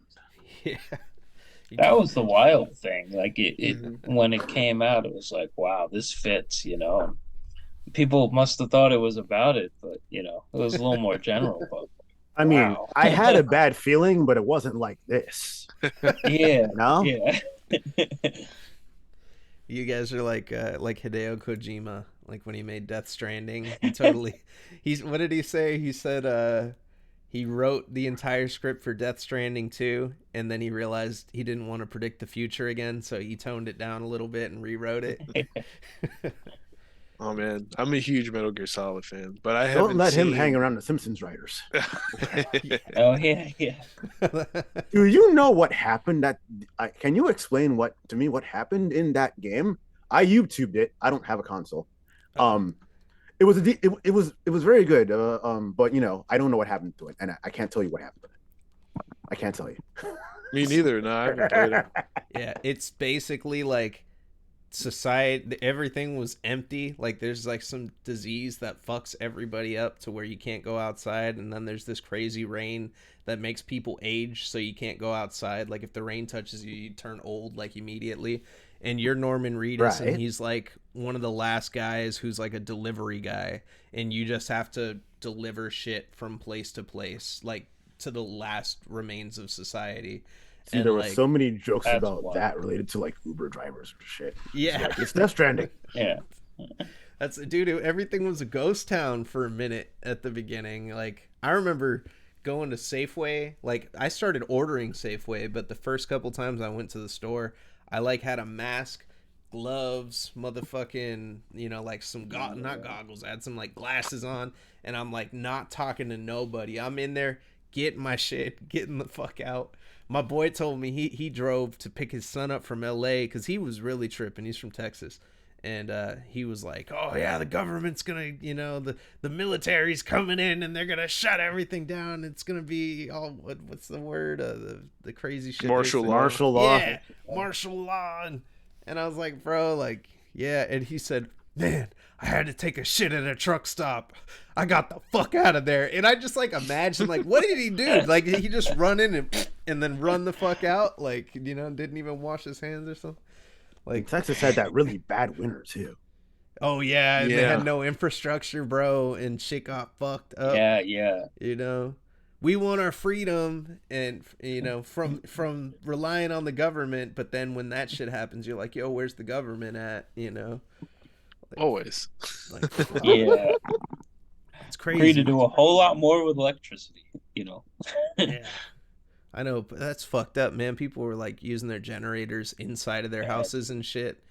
And it's like, yeah, you can't do that, dude. Like, I'm not gonna lie, I'm guilty of, like fucking around with carbon monoxide. Like one time I thought it would be a good idea if we burn a bunch of cardboard and we were doing it like inside of a warehouse and that there was like an opening at the top of the warehouse. So I was like, oh yeah, it'll just like go right out through that opening in the top. But no, it just filled up the fucking warehouse. Yeah. And so we had to pull everything out. And That will. yeah, it was crazy, man, when that happened. But yeah, like, and then yeah, everybody watching this, there's a couple things that I recently learned too. Sorry, I'm going on a tangent, but Good. if you're ever warming your car up, never do it inside. Yep. If you pull in Ah, to your yes. garage, yeah, make sure you fucking turn your car off before you close your garage. Don't let that carbon monoxide build up. And then also, if your battery dies and you need a jump and you have AAA, fucking just use AAA. Just don't even try to jump your own battery. One time I almost died that way too. Like I fucking dude, I put the wrong connector on and it was nighttime. I couldn't see. And I put them on both, and then I was right about to, my wife was in the car, and I was up under the hood, and I was right about to tell her to crank it, and then fucking I was by a Jack in the Box drive-through, and a car passed by, and the light shined, and I seen fucking that I had them on backwards, and I was like, oh fuck Whoa. this, yeah, that we would have both just exploded and died right there. So Oh my god. crazy, right? Jesus. But yeah, That is I'd scary. They definitely need get street AAA. lights. yeah. Sounds like they need No. street lights out there. Yeah. No, seriously. Wow. It was at the bad Jack in the Box too. It's at the one where I don't even go through because it's like a fucking like crackhead like expedition or tweaker expedition. Like you go through the motherfucker and like you're stuck, because so many people order and pull out that they put up like divider blocks. Oh And, my like, god. Yeah, so you're just stuck in this drive-through, and then like they're just walking up to like every car, like, what do you got in there, mother-" So it's crack in the box. Yeah, pretty much. Dude. It was This bad. is San Francisco or Oakland? This was Antioch, so this is like Okay, the I outskirts of the East Bay. Yeah, Alright. so I went out there one year, but I didn't go out that part. But I was in the Tenderloin, which is basically the Bronx. Oh yeah, the Tenderloin's cool. The Tenderloin is the Bronx, complete with the hills. So that's That what the makes me Bronx is like. understand. Yeah. Damn. Yeah, man, I can't imagine going to New York. Like, I mean, I can. I'd be down. It's on my list of like places to go for sure. But I can't imagine seeing like a different city other than like San Francisco, like a metropolitan, like that type of shit. Like, I like in SF, it's crazy. Like, there's human shit in the streets. I don't think it can be as bad as SF because there's like poop and needles all over the place and like fucking Depending where in New York you go, like it's funny how some cities aren't as different as you think they're going to be yeah. when you actually go out there. It's Yeah, I was gonna say at least I went to the LA, driving to yeah. LA, driving in LA, the highways there, it looks almost exactly like the way you go to JFK airport. That's true. Yeah, oh Yeah. yeah, that makes sense. Really? Like the Mhm. Belt Yeah, Parkway I was and stuff. surprised. It was Yeah. like they're not that different. Yeah, but Damn. with the rampant needle problem and the human feces, it's not as bad. I I haven't would really say that's seen not. stuff like that. They'll poop in Yeah. front of Uh, It you. was worse here before mm, than it is Hmm. now. So it's like but a I'm. tipping scale. It's just like New York and then SF and then it's just like Yeah. with like poop. But yeah, it seemed like it definitely got a little worse in Cali over the last couple of years. It was already like on the increase for I guess the last 20 years at least, Yeah. right? At Oh least Yeah. with LA and stuff. yeah, But it definitely seemed like it took off. And of course, there's always the factor of weather, right? On the West Coast is seasonally better to be outside.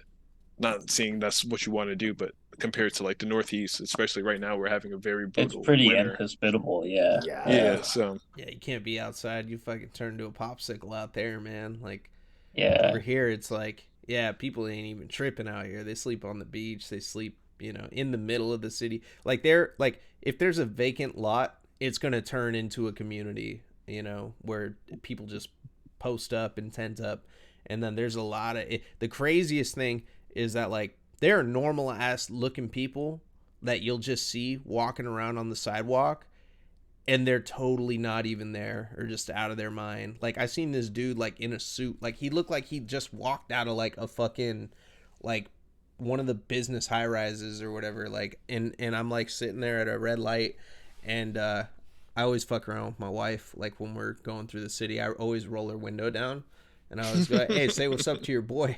I always say that shit to random people, and Oh she's like, man. "No," especially if it's some crazy looking person.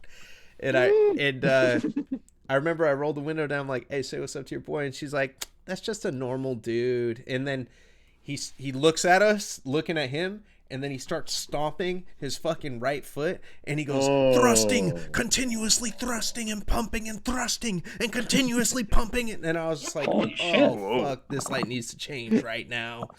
Like Wow. before I gotta put the hands on this fucking weirdo. Like fuck. Dude. I think it is worse out there, man. Like, how I do don't you know. turn on the crazy when people are looking, but then when no one's looking, you're just like, yeah, okay. Yeah, yeah. Like I was in San Diego a couple of months ago. Like, you see dudes just walking around, like straight up, like I don't know, like a guy's walking around with his dick out and stuff. Yeah. Some other lady like ran up, tried to like grab my phone and like was cackling in my face like this Jesus. close. I was like, "Yo, get the." Yeah, it's just I never had that stuff happen to me out here. Not. Never. There's a part of Philadelphia that's like that too. I've never been there I could see myself. Oh, that. There's I've a seen part the of Philadelphia. Yeah. videos. I've seen Yeah. videos. Yeah, okay, Kensington. you know what I'm talking about then. Yeah. It's Yeah, like yeah. Walking Dead and shit. Like people Yeah. are like, It's pretty wild. Yeah. And I always remember because that area is called Kensington, and that's like the area I'm from in Brooklyn. I mean, that area was never like that in Brooklyn, but growing up, you would kind of see people like that, but you would kind of know who was like you would know who the homeless person was, and you would kind of know who the local junkies were. Hmm. But it seems like now it's obviously I don't live in those same communities, but it seems like there's just a lot more people now, and it affects people long term, short term. It's hard times, man.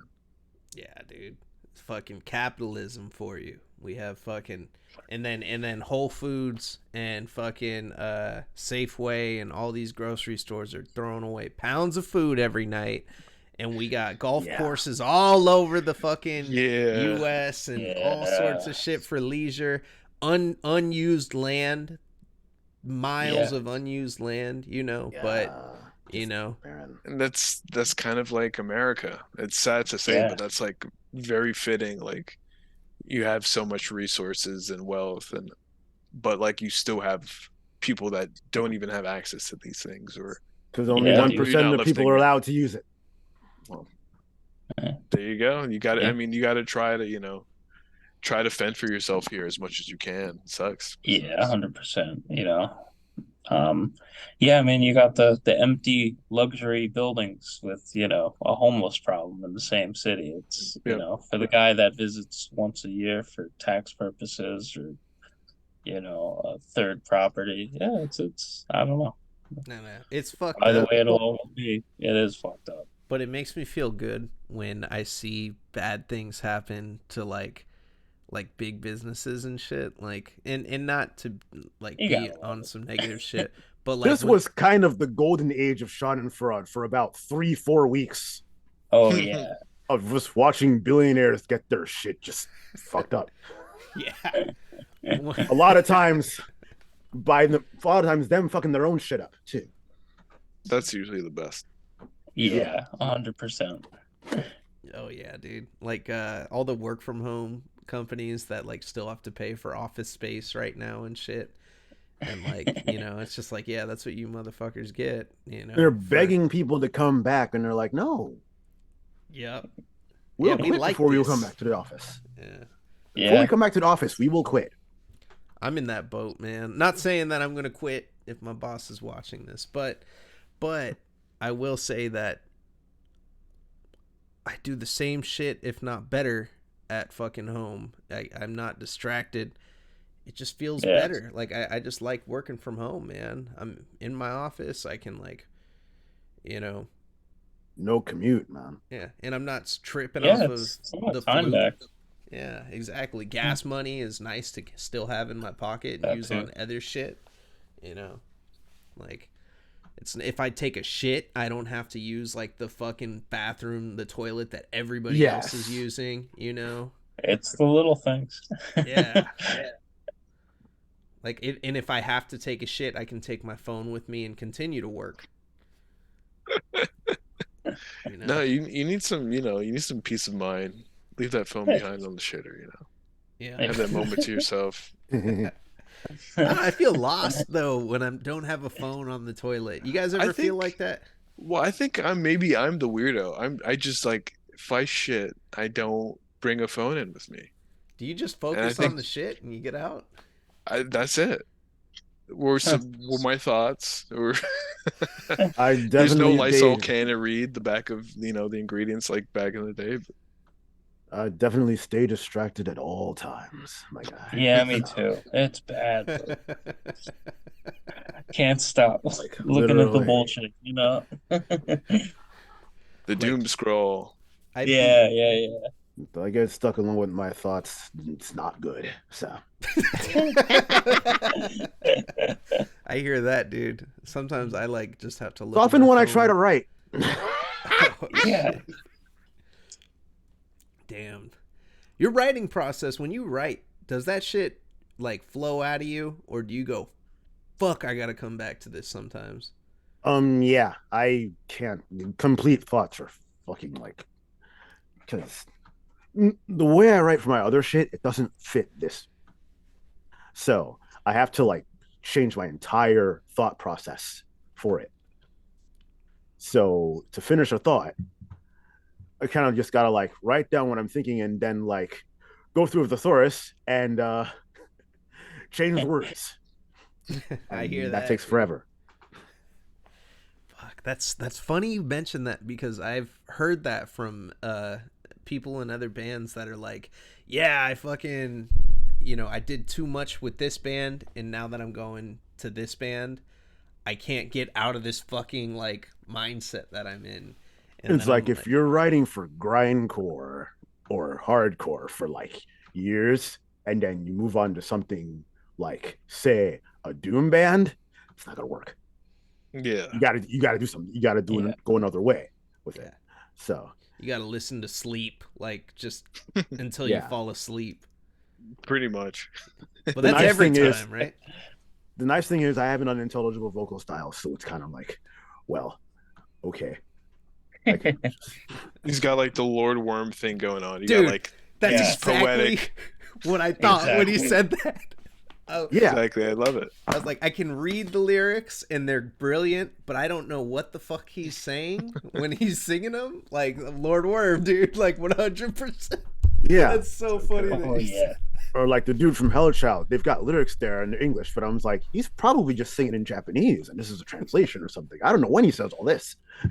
It's funny that, yeah, dude, fucking, you guys heard of intestine ballism? Yes. Yeah. From So Japan. Anatomy of the Beast, I love this album, and I never opened up the J card on the cassette. I just got it this year, and I listened to it over and over and over again, and I hear the Japanese accent like hella thick, and I was like, I don't even know. I was like, man, they probably like, Japanese band, intestine ballism. They probably just like, threw some cool sounding shit together and like made this or whatever. And I even asked Uncle Ken, I was like, did they even write the lyrics in English on that project? And he was like, yeah, they did. And, Uncle Ken was like the guy that's been telling everybody about this band since it came out because he has the original CD and shit. And I was like, you know what? I'm going to open up this J card and read these lyrics. And I read the lyrics and I'm like, this is intestine ballism. Like, it's literally super, like, like talking about ball and, all sorts of like religious type shit. And it's like written very well. And I was like, wow, I underestimated fucking their lyricism. It's on par with the fucking, the music itself. That's interesting you say you can hear his accent because usually you can't really hear someone's accent unless it's Jeff Walker. Yeah. You can hear Chris Barnes' accent The too. Brits. It's just all E. Super Prevail. Yeah. Oh no, don't start, dude. No, yeah. Oh yeah. Yes. I'd love the Chris Barnes conversation. I come back to it. So I have another show I do called Dirty Death, and like we rip on Chris Barnes every single episode at some point. Really? And yeah, and he fucking blocked me, and I thought it was the funniest shit because I never tweeted him. So that means he had to have seen me talking shit about him, and I put every title for like the first 6 episodes was like something related to Chris Barnes. Like I said, I am Chris Barnes, like biological child, or like just different shit, and yeah, I have a little Chris Barnes in my head telling me to do stuff or whatever. Yeah. Oh no, that would be all Is that bad. worse than having a little Phil Anselmo in your head telling you to do stuff? Yeah. No. I don't know. That'd be rough. Have this white wine. All right, if you had to, and all three you can answer this one. If you had to have a roommate, and if you had to choose between Glenn Benton and Chris Barnes, who would you choose, and why? I think Glenn Benton. I think Glenn Benton. Yeah. Damn. He'd probably play better music. I don't know. Yeah, but like, I don't know. Maybe. Damn, this is a hard one. Whoa, wait. Glenn has a kid. Hold on. I wasn't even thinking about the music. I'm just thinking about like living with the person. Yeah. Glenn also just seems like a hard ass to live with. Like he seems like he does his dishes, but then he has his own way of doing things. You know what I'm saying? Chris is like, you don't even know if he's gonna show up to the apartment. Yeah, come That's to think of true. it. He's like, you know, he comes. Glenn and He goes. probably might be passed out a lot. Yeah. If you Glenn hear probably the trolls not be people a bad. lot. yeah, if you hear Probably the like eating, living like one of then the he's here. jackass guys. He pranks you all the time. Yeah. yeah, Wow. that's a good one. I don't know. Fucking Glenn Benton. Although if you ask him if he wants to prank call that one, what is that guy's name? He was like pranking, like calling up his radio show. I forgot his name, but some pastor, he was calling up his radio show and trolling him all the time. Yeah. Like you do something to piss him off, and he just turns on the troll 24/7 troll. Yeah. He gets a tattoo, or fucking of something that you hate or something like something you can't stand. It's probably like living with Bam Margera. Yeah. Yeah, that seems like the worst roommate Yeah. possible. Yeah, that would suck. Well, now he's just like he's old and like I think he's sober now or some shit. Trying. Yeah. But yeah, young Bam, like a young Bam would be the worst roommate. Be I I really wouldn't. saw rough. CKY at the Trocadero in Philly, and like all those guys were jumping off the balcony in the back while they were playing. Yeah, What the that's so fuck? wild. That was crazy, man. And you know what's crazy is a lot of people think that's like the heaviest kind of shit there is too. They're like, "Oh yeah, the You know, CKY is so heavy, man." Bernadette Knitter. Cool. Hey, cool band though. Cool band in Yeah, their Yeah, own yeah, they right. were good. They were good. Definitely not heavy, but like yeah. Suppose so weird lore. Supposedly that guy is the current singer of Malevolent Creation. what? I bet The you Really? didn't see guy that that sang coming. in CKY. Yes. Huh. What? Well, did you ever listen He's to that band Foreign Objects? exactly. He had like There's a a thing there. there's the That death was the metal. He same was always dudes, into death metal. and James Wow. Murphy was on that album. There you go. No, Bam's So, brother, right? dude, No, he was the what's guitarist. up? Who sang in CKY? Um, Not Bam's I don't brother. know. no, it's some other dude. He's like the main guy, the singer, and he has another band too with, and it sounds like CKY. Aside Huh. from, let me just fact check myself real What quick. what does CKY stand for? Can't kill yourself. Oh man, that's Really? I Does it never knew really?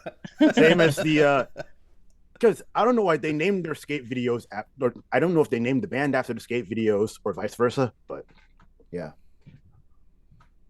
man.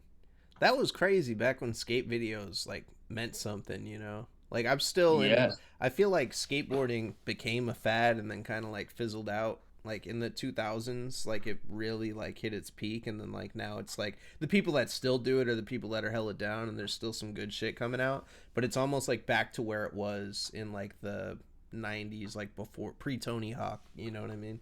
I guess back to being yeah, more definitely. underground. Yeah, like you don't see like a gang of kids like skateboarding fucking like, unless it's like at a skate spot. Like when I was in high school, everybody had a fucking skateboard. And Ryan Sheckler was on MTV complaining. Yeah, it's not like that anymore. I don't know if you're old enough to remember this, but there was a show called Skate TV on Nickelodeon. I don't even remember that. I See, Yeah, I'm should. old I as shit. should. So, I should remember that. see, am I the oldest guy in the chat? I'm 30. I'm 42, so yeah, I am. Oh, okay. There you go. I thought you guys were all younger than me. I was like, man, I'm always like No. super old in here, and I'm like, what the Oh, hell? really? Yeah, dude. I'm very often the oldest person in the venue, unless there's like really old heads in the venue, because there's like an older band playing. Yeah, me, Pat, and Nick, our drummer, were all 32. Oh Yeah, that's wow. right. Damn, I feel hella young now. That's so crazy, man. Like Yeah. basically everyone I know moved away, and then I befriended all these guys and another guy, Schwang. Shout out to Schwang. He's the one that introduced us all. Right. No shit.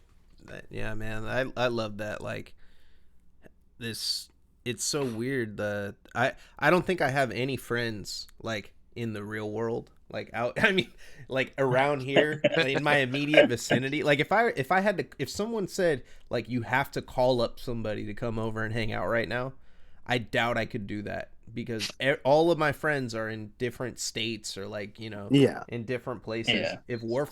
If Mike fucking lived near me, I know he'd be here, or Dirt Riffs or like any of my homies from fucking IG, but like yeah, it's like I wish I need to go to more shows out here, I guess. But then again, the Bay Area scene is weird, because it's like Hmm.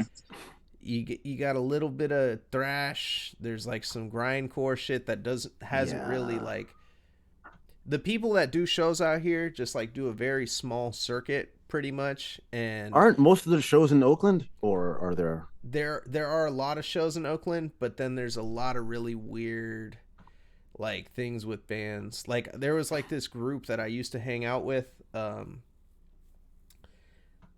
and I did shows with them, and they had this band and this whole thing, and it was like they had like pretty much all of the other bands playing with them, and it was like 4 or 5 different acts, and I knew all these different dudes, and then one by one, like some bad shit would happen, or they would do some shit and get canceled, and like Oh I was just boy. like, yeah, maybe Oof. it's good I like distance myself at a point, you know, or like didn't really click or vibe, you know, with these people, like, and it's unfortunate because it's also, you know, discouraged me too from like going to like local shows and like trying to link Yeah. up with people and bands and shit. Like Mutate's from here right now. Mutate's pretty cool. Mhm. They're badass. And then Iron Front, which is Mutate, but with a, I think like a one different guy. I have an interview with them that I can't post on YouTube. I still have to heavily edit it because like they got like a dude in there that's like 13, and they were just saying some crazy ass shit that I can't. Yeah, Okay. their drummer's That's crazy. something. Yeah, no, they were nuts, man. They're funny though. It, you know, they're like high school kids, so they were like being Mm. hella like crazy on the show, and I'm like, yeah, but Just like heights. Yeah, we're exactly. probably really Yeah. tame. We're all like past our Yeah, just like bedtime, like yeah, Oh exactly. yeah, I didn't Just even think about yeah, that. It's like almost midnight. aging knees and shit. yeah, Yeah. Are you guys But good yeah, on man, time? Or are you... I'm mostly chilling. I happen to have tomorrow off, but it's getting a little late over here. I'm off the yeah. rest of the week. I'm off the rest of the week. Okay, I'm it's not a big deal for me. cool? So we'll go till yeah, 5. gotcha. Yeah, I This... probably gotta. I probably gotta wrap it up. I got the work tomorrow. All right, for sure. You guys can keep going, but I have one question for you before you go. yeah, sure. Um, timeline on Curios. What's going on? Ooh, ooh. So we got so it might be under a different name, because Yeah, so there's some mystery there. But yeah, so we had a couple of tracks that were like pretty much done. We were gonna do a split. It's just like two songs, I think. Um, but yeah, we just got to get some vocals on that, finish up the mix, and I take forever because I'm not really good at mixing. So I just sit there forever until it's like sounds just okay enough, and then it's like, fuck, get it away from me. Like I'm definitely happy with the way the first one came up, but it's like I still listen to it. I'm like, oh man, symbols and this and that. Like I didn't get past that point. But yeah. So anyway, there's a couple of tracks that are actually pretty close. I wrote like a whole album worth of guitar tracks and stuff that our drummer is sitting with and working on a little bit. So there's a ton of material there. It I don't know when it's gonna come out, but it's sitting there. It's in the Dropbox. yeah, right on. Yeah, man. I just wanted to give you big props for that project. Thank you. I actually got a physical copy of that, and it's still sealed. Wow, It means a lot to me. It's gonna remain sealed in my collection for, that's yeah, awesome. Did for you get the 7 inch? no, just the Oh, cassette. cool. Yeah, Gotcha, I snagged gotcha. it off of Discogs. I was like, oh shit, because Whoa, I heard about this nice. project, and like I was way late to the party when I heard of it, and I was like, yeah, I need to fucking get this physically, like immediately, and Yeah. I appreciate that, man. That's cool. yeah, Yeah, that was a great little. We started it before the pandemic, but I ended up doing the mixing and all that stuff, which would have been really hard if things were active because I really don't know the stuff. But I don't know. Like I was off work for a couple months and just like spent forever tweaking those fucking spooky sounds and stuff. I yeah, feel like it definitely had an impact on the record, like it just, in some way or another, the overall sound. But yeah, that was a fun project. There'll be more, without a doubt. yeah. I love that pushing the genre for sure. Like that Yeah, is what I liked so much about it. I was like, I haven't really heard anything like it, and that's yeah. why it was cool. It was actually almost like the black metal version of this in a way, where it's like I really like Emperor and Dissection and like those types of bands, but I also like Deathspell and the weirder side of black metal too. But it's just like I don't know, shoot for kind of the middle, like something that's catchy and a little bit accessible, but not straightforward. And just a little bit of different stuff going on there. So Yeah. kind of a similar musical thought process, just on a different textures than this is. The first time I heard it, I was in the delivery room with my son being born, What? and Wow. No way. it was already a surreal Wow. Holy cow. experience. Yeah, and That's wild. with that too, it made it even more surreal. It was the two things Wow. I listened to in that room that entire day. Was Determined to Rot by Mutilatred, which just came out this year, and then that, Mhm. Sick. and it was Wow. back and forth, and for the Wow. 20-hour labor, so Wow. yeah. Congrats, by That's the way. that's a wild Yeah. comment. Yeah, yeah, yeah. Thank you. Wow. Yeah, Yeah, yeah, I'll carry that memory with me, man. And yeah, thank you. yeah, yeah. Oh, thank you. I mean, that's awesome to hear, Like that's the coolest thing is seeing like the kind of impact that, our music had on somebody. Like you never expect someone to say that or, Yeah, dude. It was someone buys a CD on the other side of the world or something. It's like, wow, it's like some bullshit sticker on a telephone pole in, fucking Romania. Sick. that's why we got to put stickers everywhere. We got to, Yes. Exactly. and tell Stickers. everybody about death metal. That's right. Spread the word. I'm gonna tell my grandma. Which also the Aberrated tape is coming soon too. Aberrated. That's I right. haven't even heard of this band. Aberrated. So that's something that me and this drummer Vinny Padavano, who I grew up with. So we, had a big impact on each other, kind of coming up, listening to the same stuff. You know, it was like the Death Morbid Angel thing, kind of like Terrell described before, but in like high school and stuff. And we wrote these pretty wacky songs. Like, I don't know, most of the stuff is like well over 10 years old, but I think it's good and, a little more in the progressive direction or something. But a lot of overlap with Thetas, but there's some other stuff mixed in too. Corey helped us out a lot and put some vocals on these old songs that we resurrected. And yeah, pitched it to the guys at Lifeless Chasm, and yeah, so that tape's going to be coming out sometime in I don't know, probably like first quarter of next year. It's just Damn. like 4 tracks, but it's some interesting stuff. I'm curious to see what people think of it. Corey sounds really badass on it, and it's almost like a little bit of a demo compilation. Like the songs, they sound like a little different from one to the next. Which I think is kind of cool when bands do that, but hopefully people like it. But um, but yeah, it'll be great to have it out. It's something to keep an eye out for. Yeah, I feel like any demo will really showcase, like what a band can do, and like especially on physical copy, it's like something special to have as a collector, Yeah, like, yeah, oh shit, I got this band's fucking demo, because you never know like what you're getting, and then if you get that and then you hold on to it, it could end up being like one of your favorite bands as time goes on, and like that's fucking sick.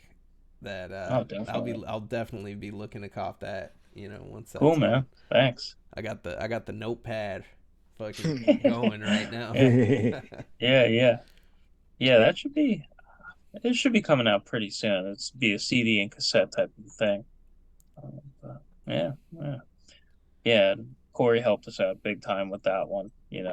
Just and yeah, like always, just kind of send the tracks over to Corey, and he knows exactly where to put, each type of vocals, that the whole thing.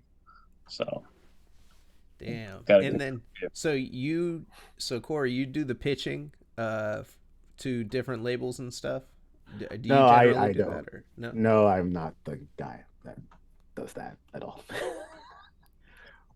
How do you guys usually? What's your process when it comes to you get to that? You're like, okay, we're ready to shop this. Like, how do you usually go about it? What I do is I just harass Johnny Freeze from Frozen Screams, and I say, hey, can you put this out on a flexi? and then he doesn't say anything back. We'll have a full conversation leading up to that, and I'll sneak that in. Okay. And he's just like, Wow. Scene check. Oh no. Sorry to put you on blast, Johnny Freeze, but you Bro. got to put that bud incantation out. You said it on April Fool's Day, and I don't know if you were joking. Bud incantation. Yeah, That's but unbelievable. yeah, Bud. hidden history I of that wanna hear ass. It's on Bandcamp. Split with cannabis corpse coming soon. Yeah, bud inhalation. Yeah. Oh, inhalation. Ooh. Oh, yeah. That's good. Yeah. Um, Yeah, yeah, yeah. the label thing. I guess me and Terrell do that. I don't know. I Yeah, feel it's like I mostly sent a been lot of the Pat. emails. Yeah. Um, Yeah. but like with Maggot Stomp specifically, that was like Terrell, maybe Corey noticed that he had a fucking post that showed him with the demo on 7" or something. So it was like, wow, this guy from Maggot Stomp is an up and coming label at the time. I think they were only around like a year or something at that point. Maybe I'm misremembering, but it was like, well, okay, we at least know that he knows of us. So, shoot it over there. He loved it, and the rest is history. And, we were just like hyped to get anyone to respond back to us. And he was like, yeah, all three formats, let's go. And which meant a lot too. Like, a lot of businesses and labels were really suffering at the time, couldn't work out the logistics on getting stuff made, kind of cutting back. Yeah, so that was great. Um, yeah, I feel like, with small projects, I feel like, we all have our guys to hit up on like a, hey, could you put this on the plexi kind of situation. Um with Lifeless Chasm and Aberrated, that was cool. Like Cody flew out from Kansas, I think, Yeah. to Holy to shit. see us with Brodequin and Senthrak. Oh, dude, Um you played with Brodequin? Fuck yeah, yeah, dude. yeah. Oh, And it yeah. was like, that was one of those like, wow, a guy flew to see us. That's crazy. Yeah. I mean, it wasn't just us. It was, Brodequin's, a big catch, but still, like, so we kept in touch, and, like at this point where we kind of have some decent connections and stuff, but coming up, it was just like send a bunch of emails, see if it sticks, kind of thing. He's a good guy to hear about new music from too. So Yeah, he's like a recommendations machine. I don't know how he keeps up with it. Yeah, dude. That shit always trips me out too. When, like, I mean, you ask me, like, I'll probably give you like 4 or 5 bands that like I could think of off the top of my head, but like, there are some people you tell them a subgenre and they just like can think of every fucking band that just Yeah, nails what you're looking for, you know? Like Trevor was fucking good about that, dude, for sure. yeah, dude.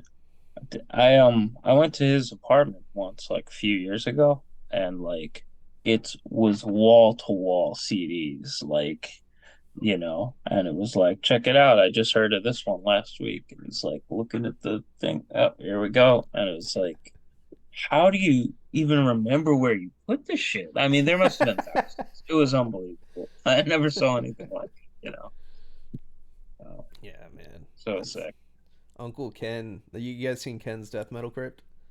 Yeah, Yeah. yeah, yeah, I know yeah. his collection is fucking nuts too. Like you Yeah. look at his Serious. like it really is. I gotta Unbelievable. I gotta get down to Chicago like ASAP. Like he told me he's like I'll take you to dinner and you can see the crypt. I'm like what the Wow. fuck? I need to fly my ass out there, bro. Do it. Like That's cool as hell. That's yeah, cool.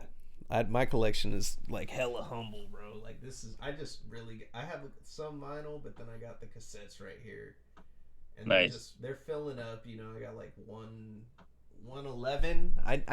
I never collected physical media until the pandemic happened, and then I started buying vinyl. I always thought it was stupid. I was like, why the fuck do people buy shit like CDs? Every CD I've ever bought has got destroyed, like fucking on the freeway. Like Theo from Weeping put it very well. He said like you'll be doing like 60, no, you'll be doing like 80 on the freeway with like fucking, the little sleeve that goes on the back of the visor with like Yeah. Oh three wow. CDs in there. Oh, you're out of space because you just pulled this out, so you just throw it in the back seat, and then it just gets fucked up, and then I was like, why do people buy records? Because the sound quality probably isn't as good as digital.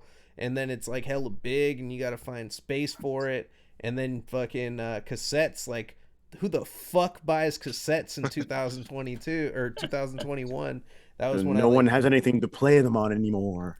yeah, and I came Yeah. around to it. And then I think it started with, I seen a Goratory. I seen Sour Grapes by Goratory with the testicles Nice. all over Yep. it. And I thought it was just so funny.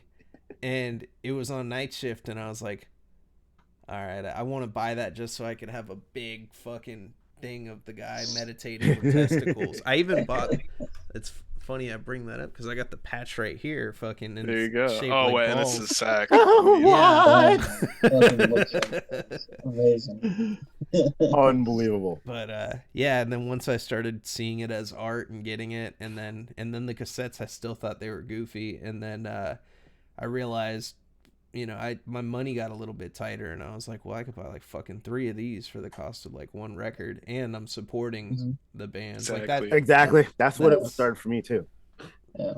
Yeah, I like cassettes too as an art piece too. Like vinyls have its own art appeal with the big art, but like the cassette is almost like a business card too. Aside from the musical quality, Yeah. it's it's a cool format to. And then like your example with that tape with the eyeball, like you can get creative with your cassette packaging because things aren't as expensive. You can make it unique. That's cool. Yeah. yeah, dude. We just did our first release. I fucking don't even have a copy on hand right now. Let me go grab this real quick. I gotta show you. Fuck, my bad.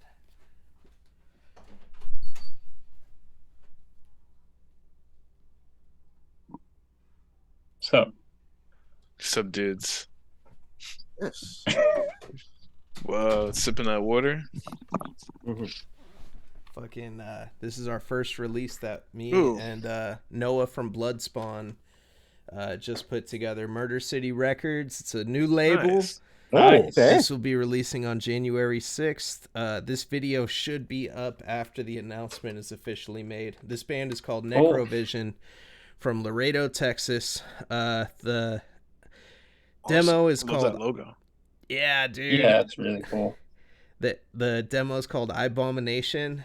We got the fucking That's cool. look at this shit, Yeah, see, that's a great color, man. bro. Oh hell yeah. Yeah, that's awesome. Yeah, both sides are the same. And then the J card in here, you got our boys right here. Fucking Mhm. Yeah, green Nice. dot. dude. Ah, Yes. Yeah, you can do a lot with the art on cassettes. Like we had that like transparent red one at one point. Like Yeah, you can't do yeah, that no with other split. stuff. Yeah. Yeah, it's Yeah. Like if you do that with super vinyl, it's gonna be super expensive, and you can't do Yeah. that with CD. yeah. And Yeah, then you got to exactly. ship vinyl too. Like fuck shipping Yes. vinyl. That So- shit, Yeah. you know. Yeah. Jeez. Everything's just so expensive now, so Mm-hmm. it's tough. That's why I try not to buy vinyl if it's something that I'm gonna skip tracks on. Like if No, I gotta you can't. if Yeah. I gotta get up and move the needle physically, digital only purchase. Yeah. You know. How do you guys Kept feel my about collection Bandcamp? down a bit too. Do you guys have stuff for sale on Bandcamp ever, or you just say fuck Bandcamp because the fees? I love Bandcamp. Yeah, we do Oh, Bandcamp. You As got much it. as Yeah. I mean, all my solo shit is on there. I don't really charge for it most of the time. It's just up there, and it's just the way to actually have the stuff up somewhere, because there was like nowhere to put that kind of stuff if you didn't know someone who could put out a tape or something. Yeah. So, it was good to have that sort of thing, and it still is, really, even if Epic Games owns it now. Oh, they own Bandcamp? Yeah, Yeah. dude. Yeah. That's neither here nor there for me.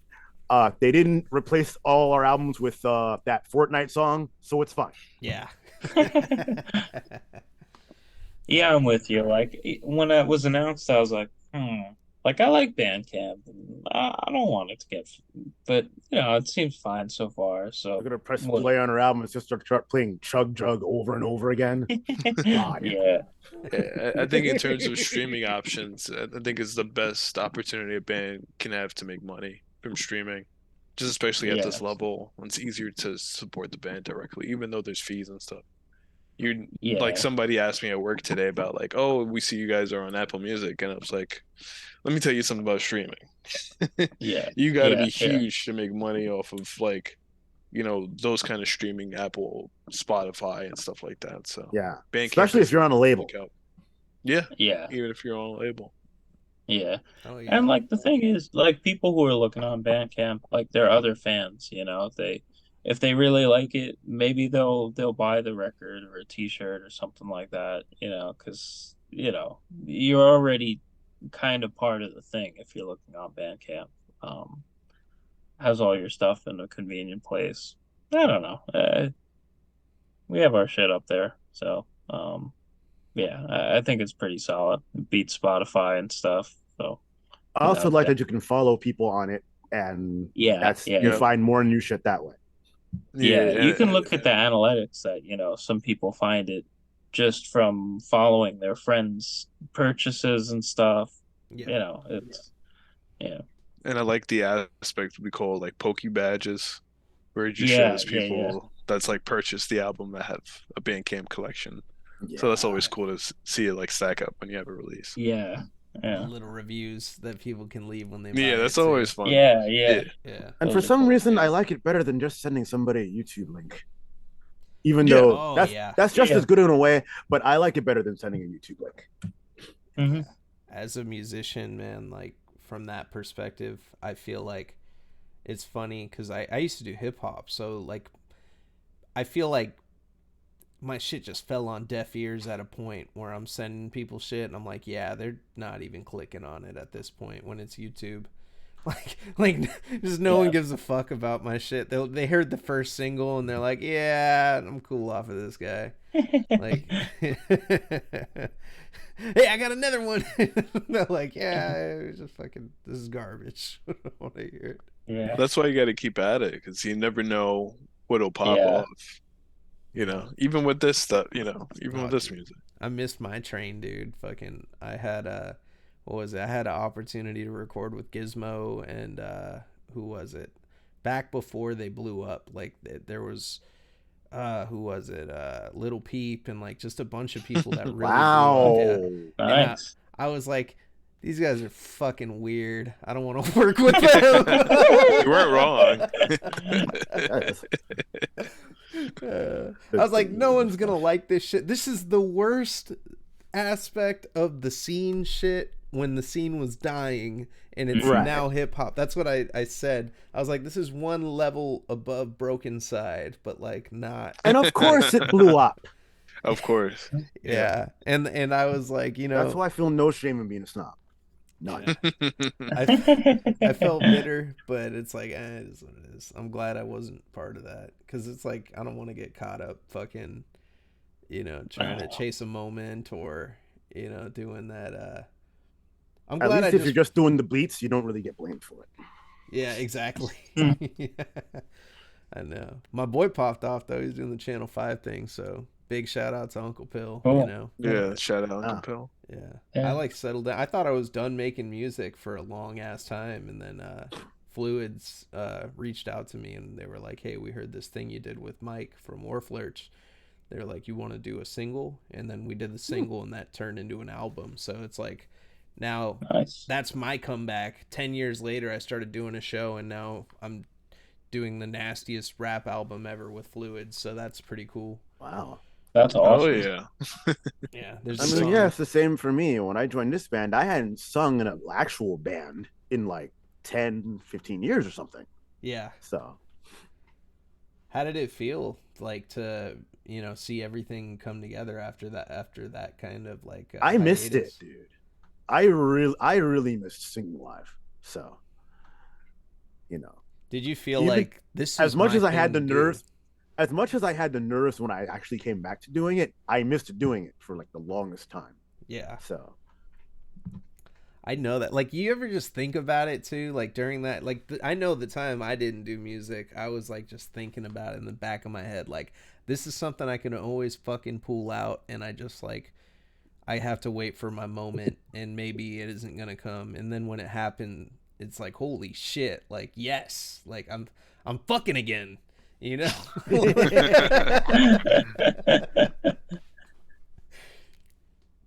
Because yeah, it was like I was doing the solo stuff, but it's like I wasn't one of these people that's just gonna go on stage with like a backing track by myself, Yeah. So You do the one man band, have like everything fucking like attached, you know?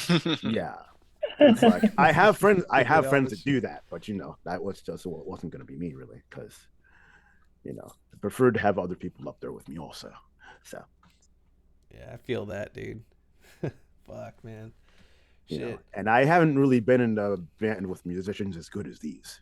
So Yeah, that's another thing too. It's like when you find like the people that you click with really well on a project. That is something like it's rare, man. It's hard. Like you know, just vibing with people. I never ended up in a band because I couldn't find people that were dependable, had the same skill level, were down to compromise or work on like the same type of concept. You know, like it's always like it felt like everybody's pulling the project in a different direction, and I was just like, yeah, I'm cool off of that. I'll just do solo shit, you know, for a long time, and I feel like it really humbled me, you know, from having that to where it's like if people send me shit now, I'm like, yeah, whatever. I'll do something on it. I'll do something for you. And what do you want me to do? Like, I just let other people take lead with shit. Um, mm. but yeah, like finding when did you guys click? Like, when did you know, like, oh shit, like this is legit, like what we got going on? I think with us, since we knew each other before, like before we played in a band together, that was a big help. We were all on the same page, kind of musically and almost like demeanor wise too. Like Pat and I were having a conversation recently, like just like having people on the same page with you in a band that makes all the difference. Like some people wouldn't like the pace that we set as a band, but like we were okay with that pace, and it kind of works with our lives, being older and taking care of all this other shit and having other bands. So Yeah, having that side is right, and also being interested in the same music too, right? There's people that you can chill with, like some of your best friends, right? But they don't listen to this type of music. And then there's amazing musicians out there that you maybe you can't stand being in a band with because of just their personality or their approach to life or practice and writing, stuff like that. Yeah, I know it feels like a job. Like when you work with people like that, and it's like, why do you? yeah, What's the point of doing it? Like if you're not having fun with it, you know, Yep. or if you're not like getting something out of it other than just, hey, I made this, you know. right. Damn, that's crazy. Fucking, but yeah, is there any particular message that you want to give to the night shift merch and deathmatch worldwide crowd, the death matches and death metal crowd? Is there anything, if there's one useful bit of information or something that you need to feel you need to share with the world, can you please share it now with the world? And you know I'll give you guys the stage to just air it out, you know. Damn, I got no words of wisdom. Yeah. Like in the Um, meantime, while you guys think, check out everybody's bands and you know. Oh well, go ahead. I think wait, Corey's got something. I'll do the shout outs after. stay off 4chan, stay off 8chan, and have a year. Thank you. There you go. And that goes for any year. That advice has Have a been year. sound for like the last 20 years. Yeah, 100%. I don't really know what else to put there because I just would ramble on about a bunch of depressing shit. So let me not.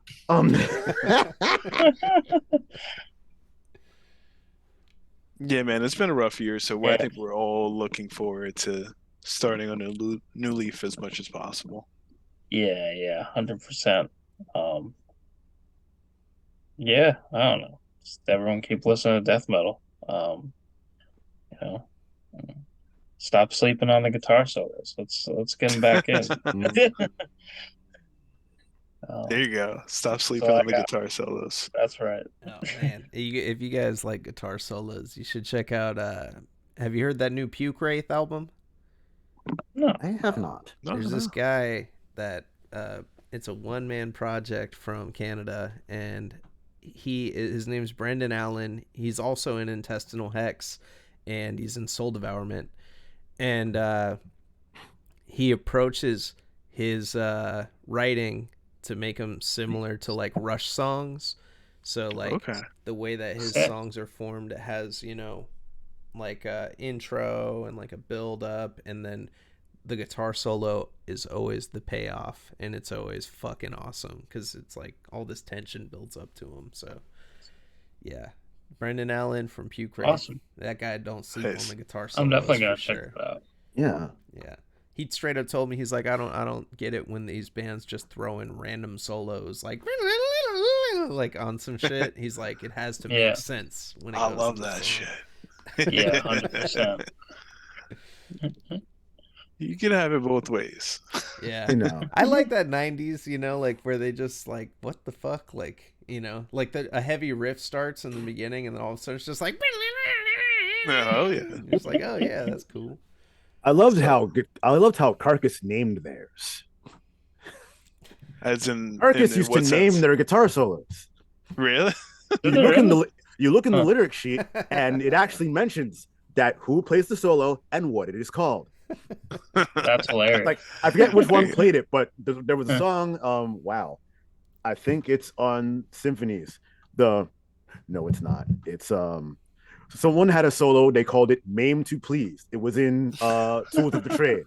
I That's think awesome. that's the name of the solo, which is my favorite guitar That is solo sick. in life. The solo in Tools of the Trade. It's a great Great song. song. Great EP. Yeah. The Carcass. Yeah. Nazem did a great That's cover of it. Oh yeah, shout out to Nazem. Yeah. Yeah, Carcass always brought it with the guitar solos. I mean, you know, like even on the dirty stuff like that. I don't know. It's a little something. Well, you say that like you guys like have like a seminal like Carcass influence with the name too, because they're Cark ass and you guys are that ass. You know, I mean, we Nah, but weren't we all thinking of love that, but you Carcass. know what? We all love Carcass, You know, though. now Carcass is the Gotta love shit. Yeah, I fuck with Carcass tough. I actually heard Yeah, about man. Carcass through Trevor because he was talking about that being one of his biggest influences. Like, and that's what made me Could look hear them that. up. And when I discovered them, I was like, holy shit, this shit is sick. Yeah, dude. Like, And then Symposium of Sickness right there. It's a tribute. I heard them on Beavis and Butthead. oh shit, when they're watching the video. Nice. Damn, I seen that. I seen that clip, dude. That Do you was know what? kind of where it Yeah. started for me in a way. What did they but- play? Was it Hard Work or like Yeah, they played the Hard Corporal Work video. Jigsaw? Okay, Oh, Hard okay. Work. They Okay. played Hard Work, and Beavis said he sounded like Dave Mustaine. So That's funny. Wow. that's kind of where it started for me too. But from Never there, I thought got of into that. like Weird. everything at the same time because the radio station I was listening to was just playing like all kind of shit back to back. So, Hmm. you know, didn't really It's have. funny. to I don't know why I've never made that connection between Jeff Walker and Dave Mustaine. They both have that snarl It's in a their little something voice. there. Yeah. Damn. Well, yeah. I guess we'll wrap it up. It was an absolute pleasure, gentlemen. Yeah, man, great talking to you, man. Thanks, Yeah, bro. thanks for Yeah, having thanks us for on. having If us. you guys ever want to just come on the show, shoot the shit. I got 3 other shows. If you guys ever want to just come on one of those shows, one of them. So the other show's Dirty Death, where we just talk death metal. The other show's Late Night in the Crypt, where we talk about ghosts and paranormal shit. So if you want to come Okay. and you got some experiences or some shit, hit me up. We'll talk about ghosts and yeah, man, and aliens and shit. You never know. Like fucking aliens could fucking abduct Spooky us shit. at any time. Yeah. Yeah. and Poltergeist, all that. But I want to do that show again so bad. I haven't done it in so long because I'm waiting on my co-host. He's taking a little break, but yeah, Crypt Keeper shout out. Nice. He makes these cassette racks that are shaped like coffins. Oh And shit! That's cool. it scared the shit out of me when I met him because I thought it was like baby coffins because they're like Oh, small no. coffins. I was like, why does this guy make small coffins? And then I find out, oh, they're tape racks, you know. Oh God. But yeah, and he makes them out of fucking church pews, old church pews that like got Wow. That's sick. yeah. So it's pretty badass. Wow. But yeah, you guys ever want to, do that, let me know. Just and keep in touch too, fucking Yeah, likewise. Yeah, absolute definitely. pleasure. Yeah, man. You guys are some cool ass dudes, and feel like we're on the same vibe and shit. So Hell yeah. Yeah, man. Just chilling. yeah, man, fucking Chilling. I'm horrible at wrapping the show up. You guys want to wrap it up? We're live right now, or no, we're not live, but we're recording right now. And yeah, if you guys want to like say, some what's it called? Promotions, you guys they're doing a show next week, and Yeah, at Our Wicked Lady Yeah. in Brooklyn on January 6th. That's right. And yeah, we're playing there. New album is being written. You can find Shrines on Maggot Stomp on Bandcamp. You can find all my shit at 37564 Recordings. Reeking Aura dropped. Aberrated coming soon. Needle Pusher on Maggot Stomp. Is Asystole dropping too or no? Probably middle of next year on Okay. I Void Hanger. So keep an eye out for that. Yeah, and I got two other projects. One called Squelching Flesh with a member of Reeking Aura, and hopefully me and Pat, we have a little side dish project happening. Maybe we'll have some stuff coming out next year. That'll be my first foray into playing drums in a band, so that'll be interesting. we got a lot on the menu. Yes, sir. Fuck Yeah. I love Yeah, it. man. I'll put all the links underneath below. Everybody, make sure to click on the link. Make sure to follow Thaetas_BDM. Absolute fucking pleasure again. You guys are awesome, and have a great New Year. If I don't see you, I'll see you next year. Stay brutal, bro. Catch you on the East Coast See you sometime. next year. Yeah, man. For Without a sure. doubt.